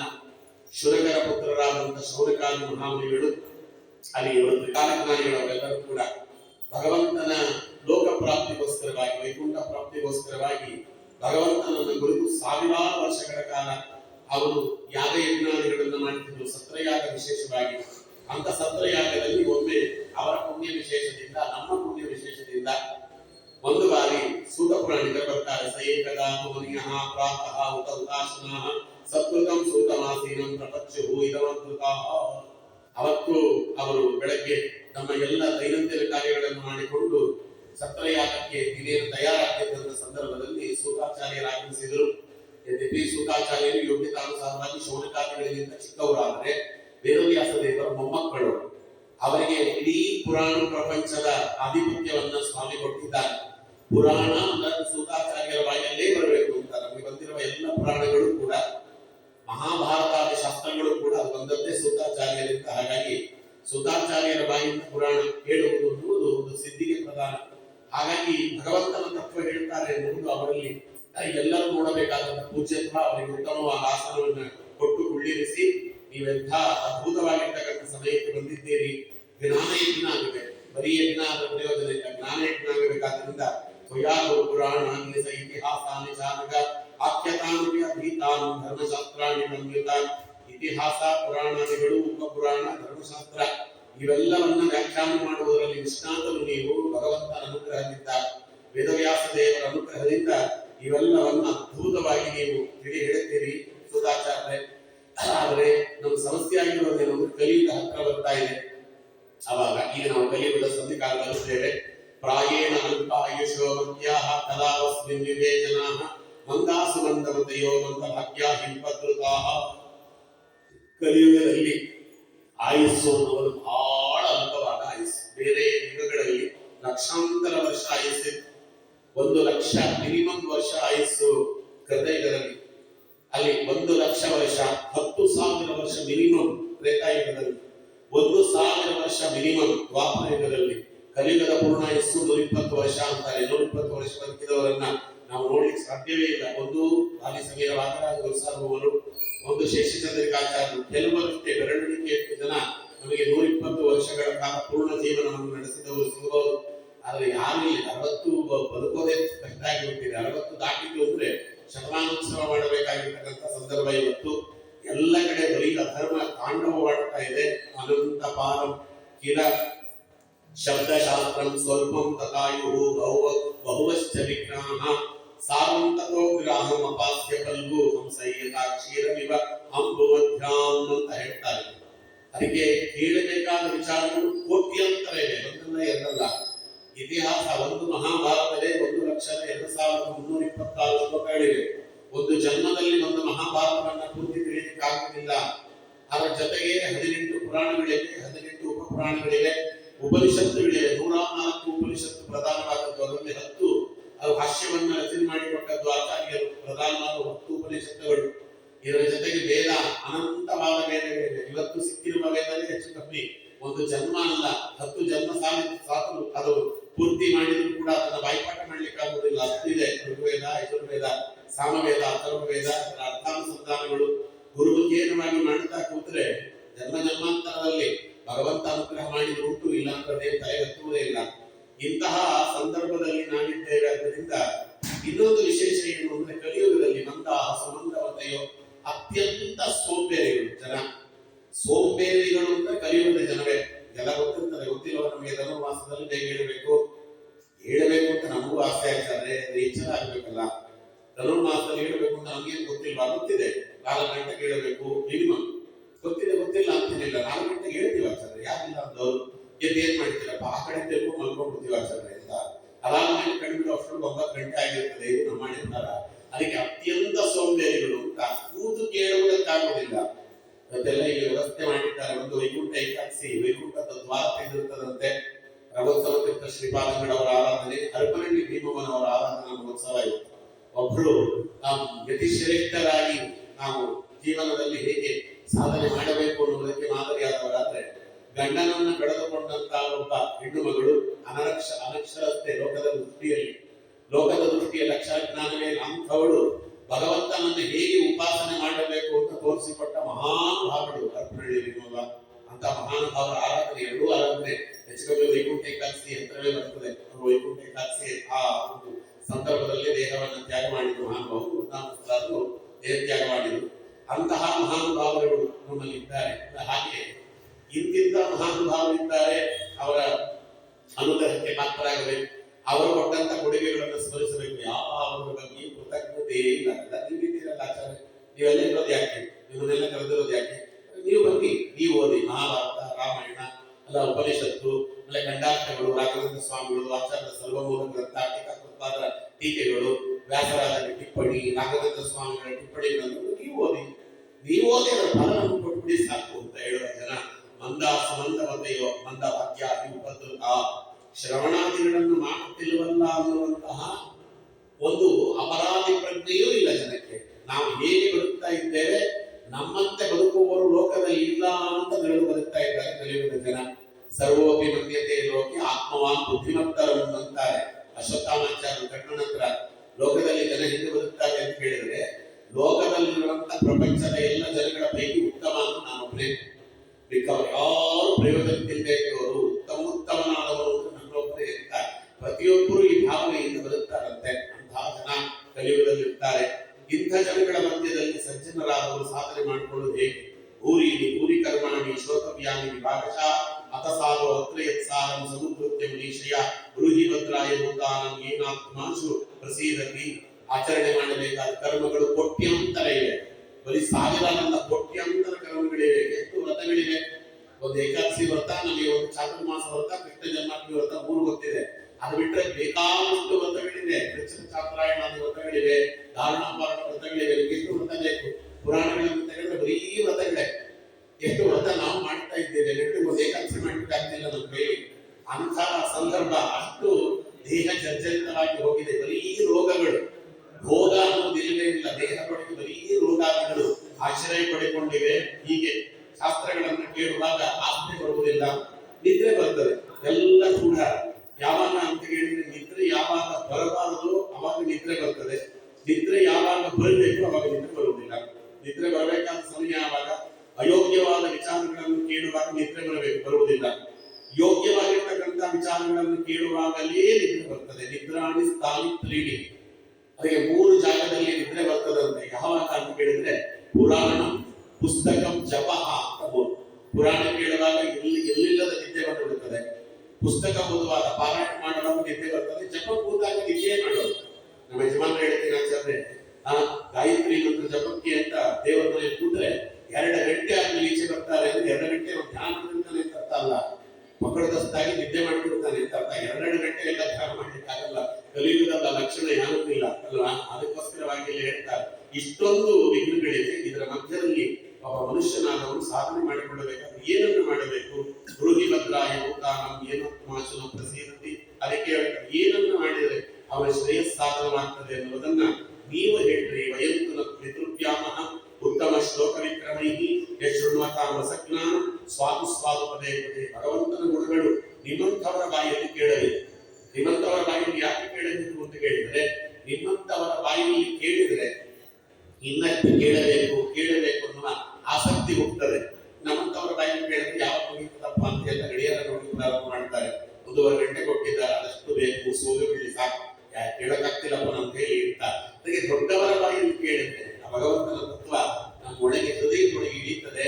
ಹಾಗಾಗಿ ನಿಮ್ಮ ಬಾಯಲ್ಲಿ ಇದನ್ನು ಕೇಳಬೇಕು. ಇತಿ ಸಂಪೃಷ್ಟೋ ವಿಪ್ರಾಣ ಮಹರ್ಷಿಣಿ ಪ್ರತಿಪೂಜ್ಯ ವಚಃ ತೇಷಾಂ ಪ್ರವಕ್ತು ಮುಖ್ಯಕ್ರಮೆ. ಹೀಗೆ ಅವರಿಂದ ಪ್ರಾರ್ಥಿತರಾದಂತಹ ಶುಕಾಚಾರ್ಯರು ಮೊದಲು ಶುಕಾಚಾರ್ಯರಿಗೆ ವಂದಿಸಿ ಭಾಗವತವನ್ನು ಪ್ರಾರಂಭ ಮಾಡ್ತಾರೆ. ಯಂ ಪ್ರವರದಂತ ಮನುಪೇತ ಕರ್ತ್ಯಂ ದ್ವೈಪಾಯನೋ ವಿರಹಕಾತರ ಆಜುಹಾವ ಪುತ್ರೇತಿ ತನ್ಮಯತಯಾ ಕರೋಮಿ ವೇದಭೂತಂ ಸರ್ವಭೂತ ಹೃದಯಂ ಮುನಿಮಾನತೋಸ್ಮಿ. ನಮಸ್ಕಾರ. ದೇಹಾಭಿಮಾನವನ್ನು ತೊರೆದು ನಿಜ ವೈರಾಗ್ಯವನ್ನ ಹೊಂದಿ ಸನ್ಯಾಸಿಯಾಗಲಿಕ್ಕೆ ಅಂತ ಹೊರಟಂತಹ ಶುಕಾಚಾರ್ಯರನ್ನ ವೇದವ್ಯಾಸ ದೇವರು ಬಿಟ್ಟಿರೋದಕ್ಕಾಗುವುದಿಲ್ಲ ಅಂತ ವಿಡಂಬನೆ ಮಾಡ್ತಾ ಪುತ್ರ ಅಂತ ಕರೆದಂತೆ. ಕರೆದ್ರೆ ಅಲ್ಲಿ ಗಿಡ ಮರಗಳಲ್ಲಿದ್ದಂತ ರುದ್ರದೇವರ ಅಪ್ಪ ನಾನು ಇಲ್ಲೇ ಇದ್ದೇನೆ ಅಂತ ತರುವೋಪಿನೇದು. ಅಲ್ಲಿದ್ದಂತಹ ಗಿಡ ಮರಗಳೆಲ್ಲ ಸ್ಪಂದಿಸಿದವು ವೇದವ್ಯಾಸ ದೇವರ ಮಾತಿಗೆ. ಗಿಡ ಮರಗಳಲ್ಲಿದ್ದು ವೇದವ್ಯಾಸ ದೇವರ ಸೇವೆ ಮಾಡಿ, ಪುತ್ರತ್ವೇನ ವಾಯುದೇವರ ಆಮಿಷವನ್ನು ಹೊಂದಿ ವೇದವ್ಯಾಸ ದೇವರ ಸೇವೆ ಮಾಡಿ, ವೇದವ್ಯಾಸ ದೇವರು ಭಾಗವತ ಹೇಳ್ತಾರೆ ಅಂತಲೇ ಎಲ್ಲವನ್ನ ತೊರೆದು ವೇದವ್ಯಾಸ ದೇವರ ಮುಂದೆ ಬಂದು ಕೂತು ಭಾಗವತವನ್ನು ಸಂಪೂರ್ಣವಾಗಿ ವೇದವ್ಯಾಸ ದೇವರಿಂದ ಪಾನ್ ಮಾಡಿ ಮುಖೋದ್ಗತೆಯ ಅದಾದ ಮೇಲೆ ಪರೀಕ್ಷಿತರಾದವರಿಗೆ ಆ ಭಾಗವತವನ್ನು ಉಪದೇಶ ಮಾಡಿ, ಪರೀಕ್ಷಿತರಾದನ ಜೊತೆಯಲ್ಲಿ ಸಕಲ ಸಜ್ಜನರು ಉದ್ಧಾರವಾಗುವುದಕ್ಕೆ ಬೇಕಾದಂತಹ ಒಂದು ಅತ್ಯುತ್ತಮವಾಗಿರ್ತಕ್ಕಂಥ ಅನುಗ್ರಹ ಮಾಡಿದ ತಮ್ಮ ಸರ್ವಭೂತ ಹೃದಯ ಮುನಿಮಾನತೋಸ್ಮಿ. ಅಂತಹ ಸರ್ವಭೂತದ ಹೃದಯದಲ್ಲಿ ಮನೋತತ್ವಾಭಿಮಾನಿ ದೇವತೆಗಳಾಗಿ ನೆಲೆಸಿರುವಂತಹ ಮಹರುದ್ರದೇವರ ಅವತಾರ ಭೂತರಾದ ಶುಕಾಚಾರ್ಯರಿಗೆ ನಮಸ್ಕಾರ ಅಂತ ಶುಕಾಚಾರ್ಯರಿಗೆ ನಮಸ್ಕಾರ ಮಾಡಿ ಅದಾದ ಮೇಲೆ ಹೇಳ್ತಾರೆ ಏನಪ್ಪ, ಈ ಶುಕಾಚಾರ್ಯರು ಭಾಗವತವನ್ನ ಪರೀಕ್ಷಿತರಾಜನಿಗೆ ಏನು ಹೇಳಿದ್ರು? ಇದಂ ಭಾಗವತಂ ನಾಮ ಪುರಾಣಂ ಬ್ರಹ್ಮ ಸಂಹಿತಂ ಉತ್ತಮ ಶ್ಲೋಕ ಚರಿತಂ ಚಕಾರ ಭಗವಾನ್ ಋಷಿ. ಇದೇ ಶುಕಾಚಾರ್ಯರು ಪರೀಕ್ಷಿತರಾಜನ ಬಳಿಯಲ್ಲಿ 1 ವಾರಗಳ ಕಾಲ ಕುಳಿತು ಅವ ಮರಣೋನ್ಮುಖನಾಗಿದ್ದ, ಪ್ರಾಯೋಪವೇಶಕ್ಕೆ ಕುಳಿತಿದ್ದ. ನಿಶ್ರೇಯಸಾಯ ಲೋಕಸ್ಯ ಧನ್ಯಂ ಸುಸ್ತ್ಯಾಯ ಮುನ್ನಹತೆ ತದಿದಂ ಗ್ರಾಹಯಾಮಾಸ ಸುತಂ ಆತ್ಮೋತಾಂ. ಈ ಅವನು ಕೂತಿದ್ದ ಜಾಗಕ್ಕೆ ತಾನೇ ನಡೆದುಕೊಂಡು ಬಂದು ಅವನ ಬಳಿಯಲ್ಲಿ ಕೂತು 1 ವಾರಗಳ ಕಾಲ ಸಮಸ್ತ ವೇದ ಇತಿಹಾಸ ಸಾರಭೂತವಾದಂತಹ ಈ ಒಂದು ಅಪೂರ್ವವಾದಂತಹ ಭಾಗವತ ಗ್ರಂಥವನ್ನ ಪ್ರಾಯೋಪವಿಷ್ಟಂ ಗಂಗಾಯಂ ಪರೀತಂ ಪರಮಶಿವಿ ತಸ್ಯ ಕೀರ್ತಯತೋ ವಿಪ್ರ ರಾಜಶೇ ಭೂರಿತೇಜಸ ಗಂಗಾ ದ್ವಾರವನ್ನಲ್ಲ ಗಂಗೆಯ ಒಳಗೆ ಏಕಸ್ತಂಭ ಭವನವನ್ನು ನಿರ್ಮಾಣ ಮಾಡಿಕೊಂಡು ತಾನು ಪ್ರಾಯೋಪದೇಶಕ್ಕೆ ಕೂತಂತ ಪರೀಕ್ಷಿತರಾದರಿಗೆ ಶ್ರವಣ ಮಾಡಿಸಿದ್ರಲ್ಲ ಶುಕಾಚಾರ್ಯರು, ಅದನ್ನ ನಾನು ಯಥಾಪತಿಯಾಗಿ ನಿಮಗೆ ಅದನ್ನು ನಾನು ಹೇಳ್ತೇನೆ. ಹಂಚ ಅತ್ಯಗಮಂ ತತ್ರ ನಿವಿಷ್ಟಃ ತದನುಗ್ರಹಾತ್ ಸೋಹಂಬಃ ಶ್ರಾವಯಿಷ್ಯಾಮಿ ಯಥಾಧಿಕಂ ಯಥಾಮತಿ ಅಂತ ಹೇಳ್ತಾರೆ. ಅದಕ್ಕೆ ಸೂತ್ರ ಕೇಳಿದ್ರು, ನೀವು ಹೇಳುವ ಪ್ರಶ್ನೆ ಮಾತು ಹೇಳಿದ್ರಲ್ಲ, ಅದು ಮಾತುಗಳಲ್ಲಿ ಎರಡು ನಮಗೆ ಪ್ರಮುಖವಾದಂತಹ ಸಂದೇಹ ಇದೆ. ಯಾಕೆಂದ್ರೆ ಶುಕಾಚಾರ್ಯರು ಎಲ್ಲೂ ಒಂದು ವಾರ ಅಲ್ಲ, ಸ ಗೋದೋಹನ ಮಾತ್ರ ಗೃಹೇಶ ಗೃಹವೇದಿನ ಅವೇಕ್ಷತೆ ಮಹಾಭಾಗಾತ್ಯರ್ಥಿ ಕುರುವಂತು ತದಾಶ್ರಮಂ. ಗೋದೋಹನ ಮಾತ್ರದಷ್ಟು ಮಾತ್ರ ಒಬ್ಬರ ಮನೆ ಮುಂದೆ ನಿಂತಿದ್ದವರು ಶುಕಾಚಾರ್ಯ. ಗೋವಿನ ಕಿಚ್ಚಲಿಗೆ ಕೈ ಹಾಕಿ ಹಾಲನ್ನು ಹಿಂಡಿದರೆ ಆ ಹಾಲು ಪಾತ್ರೆಗೆ ಬೀಳುವಷ್ಟು ಸಮಯ ಏನಿದೆಯೋ ಆ ಸಮಯದಷ್ಟು ಮಾತ್ರ ಒಬ್ಬರ ಮನೆ ಮುಂದೆ ನಿಲ್ಲೋರಂತೆ ಶುಕಾಚಾರ್ಯ. ಆ ಸಮಯದಲ್ಲಿ ಬಂದವರು ಭಿಕ್ಷೆ ಹಾಕಿದ್ರು ಉಂಟು, ಇಲ್ಲ ಅಂತಿಲ್ಲ. ಮುಂದಕ್ಕೆ ಹೋಗಿ ಬಿಡೋರು, ಮುಂದಕ್ಕೆ ಹೋದ್ರು ಅಂದ್ರೆ ಮತ್ತೆ ವಾಪಸ್ ಬರ್ತಿರ್ಲಿಲ್ಲ. ಆ ಒಂದು ಅವಕಾಶವನ್ನು ಕಳ್ಕೊಂಡ್ರು ಅಂತ. ಅಷ್ಟು ಯಾರ ಮನೆಯಲ್ಲೂ ಕೂಡ ಬಂದು ಗೋದೋಹನ ಮಾತ್ರಕ್ಕಿಂತ ಹೆಚ್ಚು ನಿಲ್ಲದ ಶುಕಾಚಾರ್ಯರು ಪರೀಕ್ಷಿತರಾಮನ ಬಳಿಯಲ್ಲಿ 7 ದಿನಗಳ ಕಾಲ ಕೂತು ಅವನಿಗೆ ಇದು ಭಾಗವತವನ್ನು ಹೇಳಿದ್ರು ಅಂತ ಹೇಳ್ತಿದ್ದೀರಿ. ಇದನ್ನೇ ಮೊದಲು ನಂಬೋದು ಕಷ್ಟ. ಅದರಲ್ಲಿ ಎರಡನೇದು ಏನು ಅಂತ ಕೇಳಿದ್ರೆ, ಅವನು ಯಾಕೆ ವಾಯು ಪ್ರವೇಶಕ್ಕೆ ಕೂತ ಅಂತ ಮಹಾನುಭಾವ ಪರೀಕ್ಷಿತ ಸಾ ಸಾಮ್ರಾಟ್ ಕಸ್ಯವಾ ಹೇತೋ ಪಂಡು ನಮ್ಮ ಮಾನವರ್ತನಃ ಪ್ರಾಯೋ ಪ್ರವಿಷ್ಟಂ ಗಂಗಾಯಂ ಮನಾಧುಕ್ಯಾಧಿರಾಶ್ರಿಯಂ. ಪಾಂಡವರ ಅಭಿಮಾನ ಹೆಚ್ಚಿಸುವಂತಹ, ಪಾಂಡವರಿಗೆ ಯೋಗ್ಯನಾದಂತಹ ಮೊಮ್ಮಗ, ಚಕ್ರವರ್ತಿಗಳಲ್ಲಿ ಚಕ್ರವರ್ತಿಯಾದ ಪರೀಕ್ಷಿತರಾದ, ಕಲಿ ನಿಗ್ರಹ ಮಾಡಿದವ ಅವನ ಕಾಲದಲ್ಲಿ. ಅವನು ಸಕಲ ಸಂಪತ್ತನ್ನು ತ್ಯಜಿಸಿ ಗಂಗೆಯಲ್ಲಿ ಯಾವ ನಿಮಿತ್ತದಿಂದ ಪ್ರಾಯೋ ಪ್ರವೇಶಕ್ಕೆ ಕೂತ ಅನ್ನೋದೇ ನಮಗೆ ಅರ್ಥವಾಗ್ತಾ ಇಲ್ಲ. ಯಾಕೆಂದ್ರೆ ಪರೀಕ್ಷಿತರಾಜನ ಬಗ್ಗೆ ನಾವು ಕೇಳಿದ್ದೇವೆ, ನಮಂತಿ ಯತ್ಪಾಲ ನಿಕೇತಮಾತ್ಮನಃ ಶಿವಾಯ ಜಾನೀಯ ಧನಾನಿ ಶತ್ರವಃ ಕಥಂ ಸವೀರಂ ಶ್ರೀಮಂಗಂ ದುಸ್ತ್ಯಜಂ ಯೇಷು ಜ್ಯೋತ್ಸೃಷ್ಟಂ ಅಹೋ ಸಹಾಸುರಿಹಿ. ಶತ್ರುಗಳು ಅವನ ಮೇಲೆ ಯುದ್ಧ ಅಲ್ಲ, ಅವನನ್ನ ಕಣ್ಣೆತ್ತಿ ಕೂಡ ನೋಡ್ತಿರ್ಲಿಲ್ಲ. ಈಗೆಲ್ಲಾದ್ರೂ ಅವನ ಮೇಲೆ ನಮಗೆ ಭಕ್ತಿಭಾವ ಕಮ್ಮಿಯಾಗಿತ್ತು, ಅವನು ನಮ್ಮ ಮೇಲೆ ಕೋಪಗೊಂಡ ಅನ್ನುವ ಹೆದರಿಕೆಯಿಂದ ಅವರೇ ಬಂದು ಸಮಸ್ತವಾದ ಕಾಣಿಕೆಗಳನ್ನು ಅವನಿಗೆ ಅರ್ಪಿಸಿ ಪಾದಪೀಠಕ್ಕೆ ನಾವು ನಿನ್ನ ಸಾಮಂತರಾಜರಾಗಿರ್ತೇವಪ್ಪ, ನಮ್ಮನ್ನು ಅನುಗ್ರಹ ಮಾಡುವಂತ ಅವನ ಬಳಿಯಲ್ಲಿ ಪ್ರಾರ್ಥನೆಯನ್ನು ಮಾಡಿ ಅವನ ಆಶ್ರಯದಲ್ಲಿ ಸಮಸ್ತ ರಾಜರು ಬರುತ್ತಿದ್ದರು. ಸಪ್ತದ್ವೀಪ ವಸುಂಧರಿಗೆ ಏಕಮದ್ವಿತೀಯ ಚಕ್ರವರ್ತಿಯಾಗಿದ್ದವ ಪರೀಕ್ಷಿತರಾಗ. ಅವನಿಗೆ ಸಕಲವನ್ನು ತೊರೆದು ಪ್ರಾಯೋ ಪ್ರವೇಶಕ್ಕೆ ಕೂಡುವಂತ ಸ್ಥಿತಿ ಯಾತಕ್ಕೆ ಒದಗಿ ಬಂತು ಅನ್ನೋದೇ ನಮಗೆ ಅರ್ಥವಾಗ್ತಿಲ್ಲ. ಇದನ್ನು ದಯವಿಟ್ಟು ನೀವು ನಮಗೆ ಹೇಳಬೇಕು ಅಂತ ಹೀಗೆ ಅವರು ಪ್ರಶ್ನೆ ಮಾಡಿದಾಗ ಅದಕ್ಕೆ ಆಗ ಭಗವಂತನನ್ನು ನಮಸ್ಕಾರ ಮಾಡ್ತಾ ಮಂಗಲಾಚರಣ ಪ್ರೋಕ್ತಂ ಕಾವ್ಯಾದಿವರ್ಣನಂ ಸೂತ ಶೌನಕ ಸಂವಾದ ಶೂದ್ರಜನ್ಮ ಪ್ರಕೀರ್ತಿತಂ ಶ್ರೀಮಾನ್ ಭಾಗವತಸ್ಯೈವ ತದನಂಚ ಪ್ರಕೀರ್ತಿತಂ ಪಾಂಡವಾನಾಂ ತಥಾ ಪ್ರೋಕ್ತಂ ಸೇನ ಯುದ್ಧಂ ಪರಸ್ಪರಂ ಗದಾಯುದ್ಧೇನ ಭೀಮೇನ ದುರ್ಯೋಧನವತಸ್ತದಾ ಎಲ್ಲವನ್ನು ಹೇಳಿಕೊಂಡು ಹೋಗ್ತಾರೆ. ನಾರದರು ವೇದವ್ಯಾಸ ದೇವರಲ್ಲಿ ಬಂದು ಪ್ರಾರ್ಥನೆ ಮಾಡಿದ್ದು ಈ ಭಾಗವತವನ್ನು ಹೀಗೆ 2 ಪರಂಪರೆಯಾಗಿ ನಡೆಸಿಕೊಂಡು ಬಂದರು ಅಂತ ವೇದವ್ಯಾಸ ದೇವರು. ನಾರಾಯಣ ಬ್ರಹ್ಮದೇವರಿಗೆ ಉಪದೇಶ ಮಾಡಿದ, ಬ್ರಹ್ಮದೇವರು ನಾರದರು ಉಪದೇಶ ಮಾಡಿದರು, ನಾರದರು ಬದರಿನಾರಾಯಣದಿಂದಲೂ ಉಪದೇಶವನ್ನು ಪಡೆದರು. ನಾರದರು ಹೋಗಿ ವೇದವ್ಯಾಸ ದೇವರಲ್ಲಿ ಪ್ರಾರ್ಥನೆ ಮಾಡಿ ಚತುಶ್ಲೋಕಿ ಭಾಗವತವನ್ನು ಅವರ ಮುಂದೆ ಅವರು ಅರ್ಪಿಸಿದರು. ನಾವು ನಾರಾಯಣನಿಂದ ಕೇಳಿದಂತಹ ಆ ಚತುಶ್ಲೋಕಿ ಭಾಗವತ ಅದನ್ನು ನೀವು ವಿಸ್ತಾರ ಮಾಡಿರಿ ವೇದವ್ಯಾಸ ದೇವರೇ ಎಂದು ಪ್ರಾರ್ಥನೆ ಮಾಡಿದಾಗ ವೇದವ್ಯಾಸ ದೇವರು 18,000 ಶ್ಲೋಕಾತ್ಮಕವಾದಂತಹ ಭಾಗವತವನ್ನು ರಚನೆ ಮಾಡಿ ಅದನ್ನು ಶುಕಾಚಾರ್ಯರಿಗೆ ಅವರು ಉಪದೇಶ ಮಾಡುತ್ತಾರೆ. ಶುಕಾಚಾರ್ಯರು ಪರೀಕ್ಷಿತರಾಜನಿಗೆ ಉಪದೇಶ ಮಾಡಿದರು. ಪರೀಕ್ಷಿತರಾಜನಿಗೆ ಶುಕಾಚಾರ್ಯ ಉಪದೇಶ ಮಾಡುವಾಗ ಅಲ್ಲಿ ಸೂತ ಪುರಾಣಿಕರಿದ್ದು ಅದನ್ನು ಕೇಳಿಸಿಕೊಂಡರು. ಸೂತ ಪುರಾಣಿಕರು ಶೌನಕಾದಿಗಳಿಗೆ ಉಪದೇಶ ಮಾಡಿದರು. ಹೀಗಾಗಿ ಇದು ಮೊದಲನೇ ಪರಂಪರೆ ಭಾಗವತ ನಾರಾಯಣನಿಂದ ಹಿಡಿದು ನಮ್ಮವರೆಗೂ ತಲುಪಿದ್ದು ಒಂದು. ಎರಡನೆಯದು ಪರಂಪರೆ ನಾರಾಯಣ ಬ್ರಹ್ಮದೇವರು ಉಪದೇಶ ಮಾಡುವಾಗ ಶೇಷದೇವರು ಇದ್ದರಲ್ಲ, ಶೇಷಶಾಹಿಯಾಗಿ ಭಗವಂತ ಉಪದೇಶ ಮಾಡಿದ್ರು. ಶೇಷದೇವರು ಅದನ್ನು ಕೇಳಿಸಿಕೊಂಡ್ರು. ಶೇಷದೇವರು ಸನಕಾದಿಗಳಿಗೆ ಉಪದೇಶ ಮಾಡಿದರು. ಸನಕಾದಿಗಳು ಸಾಂಖ್ಯಾಯನಿಗೆ ಉಪದೇಶ ಮಾಡಿದರು. ಸಾಂಖ್ಯಾಯನರು ಪರಾಶರನಿಗೆ ಮೈತ್ರೇಯರಿಗೆ ಇಬ್ಬರಿಗೂ ಉಪದೇಶ ಮಾಡಿದರು. ಮೈತ್ರೇಯರು ವಿದುರನಿಗೆ ಉಪದೇಶ ಮಾಡಿದರು. ವಿದುರನ ಮುಖೇನವಾಗಿ ಆ ಭಾಗವತ ಬಂತು. ಇದೇ ಮೈತ್ರೇಯರು ಕೃಷ್ಣನಿಂದ ಉಪದೇಶ ಪಡೆದು ಹಾಗೆ ಕೃಷ್ಣ ಉದ್ಧವನಿಗೂ ಉಪದೇಶ ಮಾಡಿದ. ಅಂದ್ರೆ ಉದ್ಧವ ಮತ್ತು ವಿದುರರ ಒಂದು ಮುಖೇನವಾಗಿ ಭಾಗವತ ಎರಡನೇ ಪರಂಪರೆಯಾಗಿ ಜಗತ್ತಿಗೆ ಬಂತು ಅಂತ ಭಾಗವತ ಆಗತಿ ಪ್ರಕರಣ ಅಂತಲೇ ನಮ್ಮ ಅಡವಿ ಆಚಾರ್ಯರು, ಅಡವಿ ವಿಷ್ಣು ತೀರ್ಥರು ಇದನ್ನ ತಿಳಿಸಿಕೊಡ್ತಾರೆ. ಭಾಗವತ ಹೇಗೆ ಲೋಕಕ್ಕೆ ಬಂತು ಅನ್ನೋದನ್ನ ಇಲ್ಲಿ ಹೇಳ್ತಾರೆ.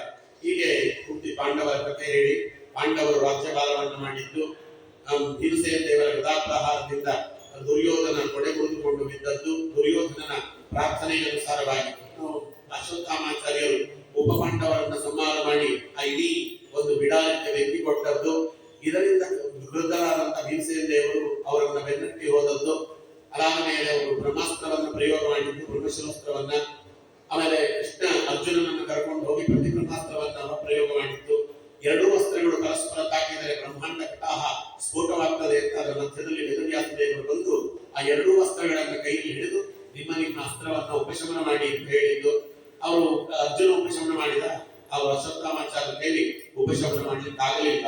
ಕಾರಣ ಅವರು ತಾವು ಬ್ರಹ್ಮಚರ್ಯವನ್ನು ಕಳೆದುಕೊಂಡಿದ್ರು ಅಂತ ಹೇಳ್ತಾರೆ. ತುಂಬಾ ಇಲ್ಲ ಹೇಳಲಿಕ್ಕೆ. ಭಾಗವತ 14 ವರ್ಷಗಳ ಕಾಲ ಹೇಳಬೇಕಾದ ಗ್ರಂಥ. ಮಿನಿಮಮ್ ಭಾಗವತವನ್ನ ಸ್ವಲ್ಪ ನಮ್ಮ ಯೋಗ್ಯತಾನುಸಾರವಾಗಿ ತಿಳ್ಕೋಬೇಕಂದ್ರೆ ಭಾಗವತವನ್ನ 14 ವರ್ಷಗಳ ಕಾಲ ಕೇಳಬೇಕಂತೆ. ವಿಜಯಧ್ವಜ ತೀರ್ಥರ ವ್ಯಾಖ್ಯಾನದಿಂದ ಹಿಡಿದು ಯಾದವಾರ್ಯರ ವ್ಯಾಖ್ಯಾನ, ಸುಧೀಂದ್ರ ತೀರ್ಥರ ವ್ಯಾಖ್ಯಾನ, ನಮ್ಮ ವಾದಿರಾಜ ಸಾರ್ವಭೌಮರು, ಮತ್ತೆ ಸತ್ಯಧರ್ಮ ತೀರ್ಥರ ವ್ಯಾಖ್ಯಾನ, ಶ್ರೀನಿವಾಸ ತೀರ್ಥರ ವ್ಯಾಖ್ಯಾನ, ಇವೆಲ್ಲ ವ್ಯಾಖ್ಯಾನಗಳನ್ನು ಇಟ್ಟುಕೊಂಡು ನೋಡಿದರೆ ಏನಾದ್ರೂ ಒಂಚೂರು ಭಾಗವತ ಅರ್ಥವಾದಿತ್ತು. ಇಲ್ಲ, ಭಾಗವತ ಅರ್ಥವೇ ಆಗುವುದಿಲ್ಲ. ಆಚಾರ್ಯರ ಭಾಗವತ ತಾತ್ಪರ್ಯದ ನೆರಳಿನಲ್ಲಿ ಇಷ್ಟು ವ್ಯಾಖ್ಯಾನಗಳಿರುತ್ತೇವೆ ನಮ್ಮಲ್ಲಿ. ಸುಮ್ಮನೆ ಇಲ್ಲಿ ನಿಜವಾಗಿ ನೋಡಿದ್ರೆ ಅರ್ಜುನ ವಿವಾಹವಾದವಾಗ ಅರ್ಜುನ ದ್ರೌಪದಾದೇವಿಯರನ್ನ, ಸುಭದ್ರೆಯನ್ನ ಮತ್ತೆ ಚಿತ್ರಾಂಗತೆಯನ್ನ 3 ಜನರನ್ನು ವಿವಾಹವಾಗಿದ್ದಾನೆ ಲೋಕದ ದೃಷ್ಟಿಯಲ್ಲಿ. ಉಡುಪಿಯಲ್ಲಿ ಪುತ್ರದಾನವನ್ನ ಬೇರೆ ಮಾಡಿ ಬಂದಿದ್ದಾನೆ. ಅವನನ್ನ ಬ್ರಹ್ಮಚಾರಿ ಅಂತ ಕೃಷ್ಣ ಪರಮಾತ್ಮ ಹೇಳ್ತಾನೆ. ಅರ್ಜುನ ನನ್ನ ಬ್ರಹ್ಮಚಾರಿ ಅಂತ ಹೇಳ್ತಾನೆ. ಅಂದ್ರೆ ಅಶ್ವತ್ಥಾಮಾಚಾರ್ಯ ಲೋಕದ ದೃಷ್ಟಿಯಲ್ಲಿ ಮದುವೆ ಆಗಲಿಲ್ಲ, ಅವರು ಬ್ರಹ್ಮಚಾರಿಗಳಲ್ಲ ಅಂತ ಕೃಷ್ಣ ಹೇಳ್ತಾನೆ. ಬ್ರಹ್ಮಚರ್ಯ ಅನ್ನುವ ಶಬ್ದಕ್ಕೆ ವಿಶೇಷವಾದ ಅರ್ಥವೇ. ಕಾರಣ ಏನು ಅಂದ್ರೆ, ಸಾಯುವ ಹಂತದಲ್ಲಿದ್ದಂತ ದುರ್ಯೋಧನ ಅಶ್ವತ್ಥಾಮಾಚಾರ್ಯ ತಲೆಯ ಮೇಲೆ ಒಂದಿಷ್ಟು ಮಣ್ಣನ್ನು ಹುಯ್ದು ಪಟ್ಟಾಭಿಷೇಕ ಮಾಡಿದ. ಪಕ್ಕದಲ್ಲಿ ನೀರಿಲ್ಲ, ನನಗೆ ನೀರು ಹಾಕಿ ಪಟ್ಟಾಭಿಷೇಕ ಮಾಡಲಿಕ್ಕೆ. ಪಕ್ಕದಲ್ಲಿ ಮಣ್ಣಿದೆ, ಮಣ್ಣನ್ನು ತಲೆ ಮೇಲೆ ಹಾಕ್ತೇನೆ ಅಂತ. ಯಾವ ರುದ್ರದೇವರ ತಲೆಯ ಮೇಲೆ ನಾವು ಗಂಗಾಜಲವನ್ನು ಹಾಕಿ ಮುಕುತಿ ಪದಕ್ಕೆ ಮನವೀವ ಮಹಾರುದ್ರದೇವರು ಅಂತ ಅಲ್ವಾ, ನಾವು ಅವರ ರುದ್ರದೇವರನ್ನು ಸ್ತೋತ್ರ ಮಾಡಬೇಕು. ಧವಳ ಗಂಗೆಯ ಗಂಗಾಧರ ಮಹಾಲಿಂಗ ಮಾಧವನ ತೋರೋ ಗುರುಕುಲೋತ್ತುಂಗ ಅಂತ, ಮಾಧವನ ಗುರುಕುಲೋತ್ತುಂಗ ಅಂತ. ನಮ್ಮ ಗುರುಕುಲದಲ್ಲಿ ಉತ್ತುಂಗನಾಗಿರುವಂತಹ ರುದ್ರದೇವರೇ ನಮಗೆ ಮಾಧವನನ್ನು ತೋರಿಸಿ ಅಂತ ಕೇಳಬೇಕಲ್ಲ. ಅದೇ ರುದ್ರದೇವರ ತಲೆ ಮೇಲೆ ಮಣ್ಣಾಕಿದ. ಮಣ್ಣಾಕಿ ಒಂದೊಂದು ಮಾತು ಹೇಳ್ತಾನೆ, ಏನಾದ್ರೂ ಕೂಡ ಒಂದು ಮಾತನ್ನು ನಡೆಸ್ಕೊಡ್ರಿ, ಪಾಂಡವರ ಸಂತಾನ ಈ ಹಸ್ತಿನಾವತಿಯನ್ನು ಆಳಬಾರದು, ಉಚ್ಚಿತ್ತ ಸಂತತಿ ಪಾಂಡವೋ. ಆದ್ರಿಂದ ಒಬ್ಬರನ್ನ ಬಿಡದೆ ಪಾಂಡವರನ್ನೆಲ್ಲರನ್ನು ತೆರೆದು ಹಾಕಿಬಿಡಿ. ಮತ್ತೆ ನನ್ನ ಸಂತಾನವೇ ಈ ಒಂದು ಹಸ್ತಿನಾವತಿಯನ್ನು ಆಡಬೇಕು. ಅದಕ್ಕೆ ಕೃತ್ವಾ ಸ್ವಕ್ಷೇತ್ರ ಸಂತತಿ. ಇದು ದುರ್ಯೋಧನಂತ ಅಯೋಗ್ಯ ಆಡಿದ ಮಾತು. ಪ್ರಪಂಚದಲ್ಲಿ ಯಾವ ಅಯೋಗ್ಯನೂ ಈ ಮಾತನಾಡುವುದಿಲ್ಲ. ಅಶ್ವತ್ಥಾಮಾಚಾರ್ಯ ಬಳಿ ಹೇಳಿರ್ತಾನೆ ದುರ್ಯೋಧನ, ನನ್ನ ಸಂತತಿ ಈ ಹಸ್ತಿನಾವತಿಯನ್ನು ಆಡಬೇಕು. ನಿನ್ನ ಸಂತತಿ ಆಡುವುದೇನು? ನಿನ್ನ ಮಕ್ಕಳು ಮೊಮ್ಮಕ್ಕಳು ಎಲ್ಲ ಸತ್ತೋದ್ರಲ್ಲೋ ಇದು ದುರ್ಯೋಧನ ಅಲ್ವಾ? ಸಪುತ್ರ ಮಿತ್ರವಾಂಗವೋ ವಿನಾಶನಾಶಿಯಾಸಿ ಎಲ್ಲ ಆಯ್ತಲ್ಲ ಅಂತ ಕೇಳಿದ್ರೆ, ನಾನ್ ಸತ್ತಿರ್ಬೋದು, ನನ್ನ ಹೆಂಡತಿ ಬದುಕಿದ್ದಾಳೆ ಅಂತ ಅದು ದುರ್ಯೋಧನ. ನನ್ನ ಹೆಂಡತಿಯಲ್ಲಿ ಅಶ್ವತ್ಥಾಮಾಚಾರ್ಯ ನೀವು ಮಗುವನ್ನ ಪಡೆದು ನೋಡಿ, ಯಾರು ಆಡ್ತಾರ, ಯಾವ ಗಂಡನಾದ್ರೂ ಪ್ರಪಂಚದಲ್ಲಿ ಮಾತಾಡ್ತಾನೆ. ನನ್ನ ಹೆಂಡತಿಯಲ್ಲಿ ಅಶ್ವತ್ಥಾಮಾಚಾರ್ಯ ಅಂತ ಮಹಾನುಭಾವರು ಹೇಳ್ತಾನೆ, ನನ್ನ ಹೆಂಡತಿಯಲ್ಲಿ ನೀವು ಮಗುವನ್ನ ಪಡೆದು ಅದು ಆ ಮಗು ಈ ಹಸ್ತಿನಾವತಿಯನ್ನ ಆಡಬೇಕು ನಿಯೋಗ ಪದ್ಧತಿಯಿಂದ ಅಂತ ಹೇಳಿದ. ಅಶ್ವತ್ಥಾಮಾಚಾರ್ಯ ಹೂಗ್ಲಿಲ್ಲ, ಮೌನವಾಗಿದ್ದು ಬಿಟ್ರು. ಮೌನಂ ಸಮ್ಮತಿ ಲಕ್ಷಣ ಅಂತ ಅದೊಂದು ಮಾತು ಅವರು ಮೌನವಾಗಿದ್ದರಿಂದ ಅವರ ಬ್ರಹ್ಮಚರ್ಯ ಹೋಗಿತ್ತು. ಅವರು ಅಷ್ಟು ವರ್ಷಗಳಿಂದ ಕಾಪಿಟ್ಟುಕೊಂಡು ಬಂದಿದ್ದ ಬ್ರಹ್ಮಚರ್ಯ ಹೋಯಿತು ಅಂತ ಹೇಳ್ತಾರೆ. ಹಾಗಾಗಿ ಇಲ್ಲಿ ಅವರಿಗೆ ಬ್ರಹ್ಮಾಸ್ತ್ರವನ್ನ ಮತ್ತೆ ದುರ್ಯೋಧನ ಮಾಡ್ಲಿಕ್ಕೆ ಆಗಲಿಲ್ಲ ಹಿಂತೆಗೆದುಕೊಳ್ಳಿಕ್ಕೆ. ಅರ್ಜುನನೇ ಅದನ್ನು ಹಿಂತೆಗೆದುಕೊಂಡ. ಅವರು ಗರ್ಭದ ಮೇಲೆ, ಉತ್ತರೆಯ ಗರ್ಭದ ಮೇಲೆ ಪ್ರಯೋಗ ಮಾಡ್ತಾರೆ. ಆ ಗರ್ಭದ ಮೇಲೆ ಇನ್ನು ನಿನಗೆ ಕೋಪ ಅಂತ ಹೇಳಿದ್ರೆ, ನಾನು ಮಾತು ಕೊಟ್ಟಿದ್ದೇನೆ ದುರ್ಯೋಧನನಿಗೆ, ನಾನು ಪಾಂಡವರ ಸಂತತಿ ಬೆಳೆದೇ ಇದ್ದಂಗೆ ಮಾಡ್ತೇನೆ ಅಂತ ಅವರಂದ್ರೆ. ಕೃಷ್ಣ ಅಂತ, ನೀನು ತಾಕತ್ತಿದ್ರೆ ಮಾಡು. ಎಲ್ಲಿವರೆಗೂ ಕೃಷ್ಣ ಇರ್ತಾನೆ ಪಾಂಡವರ ಸಂತತಿಯಲ್ಲಿ ಒಂದು ಇರ್ತದೆ. ಅಷ್ಟೇ ಅಲ್ಲ, 1000 ವರ್ಷಗಳ ಕಾಲ ಸಂತತಿ ಈ ಭೂಮಿಯನ್ನಾಡುತ್ತದೆ. ನಾನು ಇವತ್ತು ನಿನ್ನ ಎದುರುಗಡೆ ನಾನು ಮಾತು ಕೊಡ್ತಾ ಇದ್ದೇನೆ, ಅಶ್ವತ್ಥಾಮ, ನೀನು ಬರೀ ಉತ್ತರೇ ಗರ್ಭ ಅಲ್ಲ, ಪರೀಕ್ಷಿತ ರಾಜ ಮಾತ್ರ ಅಲ್ಲ, ಪರೀಕ್ಷಿತ ರಾಜನ ತದನಂತರದಲ್ಲಿ 1000 ವರ್ಷಗಳ ಕಾಲ ಪಾಂಡವರ ಸಂತಾನವೇ ಜಗತ್ತನ್ನಾಡುತ್ತದೆ. ಅಲ್ಲಿವರೆಗೂ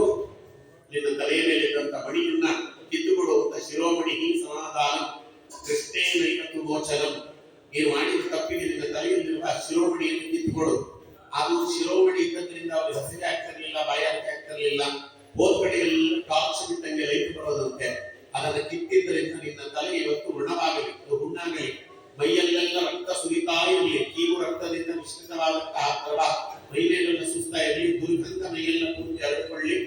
ಎಲ್ಲೆಲ್ಲಿ ಜನಸಂಗುಡಿ ಇರ್ತದೋ ಅಲ್ಲೆಲ್ಲ ನೀನು ಓಡಾಡ್ತಾ ನೀನು ನಿನ್ನ ಈ ಪಾಪಕ್ಕೆ ಪ್ರಾಯಶ್ಚಿತ್ತವನ್ನು ಮಾಡಿಕೋ. ಎಲ್ಲಿವರೆಗೂ ಪಾಂಡವರು ಈ ಜಗತ್ತನ್ನಾಡುತ್ತಾರೆ ಅಲ್ಲಿವರೆಗೂ ಶಾಪ ಇರ್ತದೆ. ಪಾಂಡವರ ಸಂತತಿ ಜಗತ್ತನ್ನು ಆಡುವುದು ಮುಗಿದ ಮೇಲೆ ನಿನಗೆ ಶಾಪ ನಿವೃತ್ತಿ ಆಗ್ತದೆ ಅಂತ ಹೇಳಿದ್ದಾರೆ. ಅಶ್ವತ್ಥಾಮಾಚಾರ್ಯರು ಈಗಲೂ ಹಂಗೆ ಇದ್ದಾರೆ ಅಂತ ಅರ್ಥ ಅಲ್ಲ. ಅದಕ್ಕೆ ಇವತ್ತು ಅಶ್ವತ್ಥಾಮಾಚಾರ್ಯರು ಎಲ್ಲಿ ಭಾಗವತ ನಡೆದ್ರು ಬರ್ತಾರಂತೆ. ಭಾಗವತ ನಡೆದ್ರೆ 3 ಜನ ಬಂದಿರ್ತಾರೆ ಅಂತ. ಒಂದು ಹನುಮಂತ ದೇವರು ಬರ್ತಾರೆ, ಯಾವ ಪುರಾಣ ಆದ್ರೂ ಹನುಮಂತ ದೇವರು ಮೊದಲನೇ ಸ್ಥಾನದಲ್ಲಿ ಬರ್ತಾರೆ. 2 ಶುಕಾಚಾರ್ಯರು ಬರ್ತಾರೆ, 3ನೇದು ಅಶ್ವತ್ಥಾಮಾಚಾರ್ಯರು ಬರ್ತಾರಂತೆ. ಅದಕ್ಕೆ 3 ಮಣಿ ಹಾಕೋರು ಹಿಂದಿನ ಕಾಲದಲ್ಲಿ, ಒಂದು ಹನುಮಂತ ದೇವರಿಗೆ, ಒಂದು ಶುಕಾಚಾರ್ಯರಿಗೆ, ಒಂದು ಅಶ್ವತ್ಥಾಮಾಚಾರ್ಯರಿಗೆ ಅಂತ. ಅದಕ್ಕೆ ಅವರು ದುರ್ಯೋಧನ ಪ್ರೀತಿಗಾಗಿ ಮಾಡಿದಂತ ಪಾಪ ಕಾರ್ಯ ಅದನ್ನು ಕಳೆದುಕೊಳ್ಳುವುದಕ್ಕೆ ಅಂತ ಒಂದು ಅರ್ಥದಲ್ಲಿ ಅವರ ಅಪರೋಕ್ಷ ಜ್ಞಾನಿಗಳು, ರುದ್ರದೇವರ ಅವತಾರ. ಅವ್ರು ಯಾವ ಪಾಪವೂ ಕೂಡ ಅವರಿಗೆ ಸೋಕುವುದಿಲ್ಲ. ಅವರಿಗೆ ಸೋತ್ತಮ ದ್ರೋಹದ ವಿನಃ ಒಬ್ಬ ಅಪರೋಕ್ಷ ಜ್ಞಾನಿಗೆ ಯಾವ ಪಾಪವೂ ಸೋಕುವುದಿಲ್ಲ ಅಂತ ಆಚಾರ್ಯ ಸ್ಪಷ್ಟ ಹೇಳಿದ್ದಾರೆ. ಅದಕ್ಕೆ ಆದ ಲೋಕದ ದೃಷ್ಟಿಯಿಂದ ನರಾವತಾರ ನರವತ್ ಪ್ರವೃತ್ತಿಯಿಂದಾಗಿ ಲೋಕದ ದೃಷ್ಟಿಯಿಂದ ಪ್ರಾಯಶ್ಚಿತ್ತಕ್ಕೋಸ್ಕರವಾಗಿ ಅಂತ ಅವರು ಬರ್ತಾರೆ ಅಂತ ಇವತ್ತಿಗೂ ಕೂಡ ಅವರು ಎಲ್ಲೆಲ್ಲಿ ಭಾಗವತ ನಡೀತದೆ ಅಲ್ಲಿ ಬರ್ತಾರೆ, ಹರಿಸ್ತಾರೆ. ಇದೇ ಅಶ್ವತ್ಥಾಮಾಚಾರ್ಯರು ಮುಂದಿನ ಮನ್ವಂತರದಲ್ಲಿ, ಅಂದ್ರೆ ಮುಂದಿನ ಈ 29ನೇ ಯುಗ ಬರ್ತದಲ್ಲ, 29ನೇ ಕಲಿಯುಗದಲ್ಲಿ ದ್ರೋಣಿ ವ್ಯಾಸರು ಅಂತ.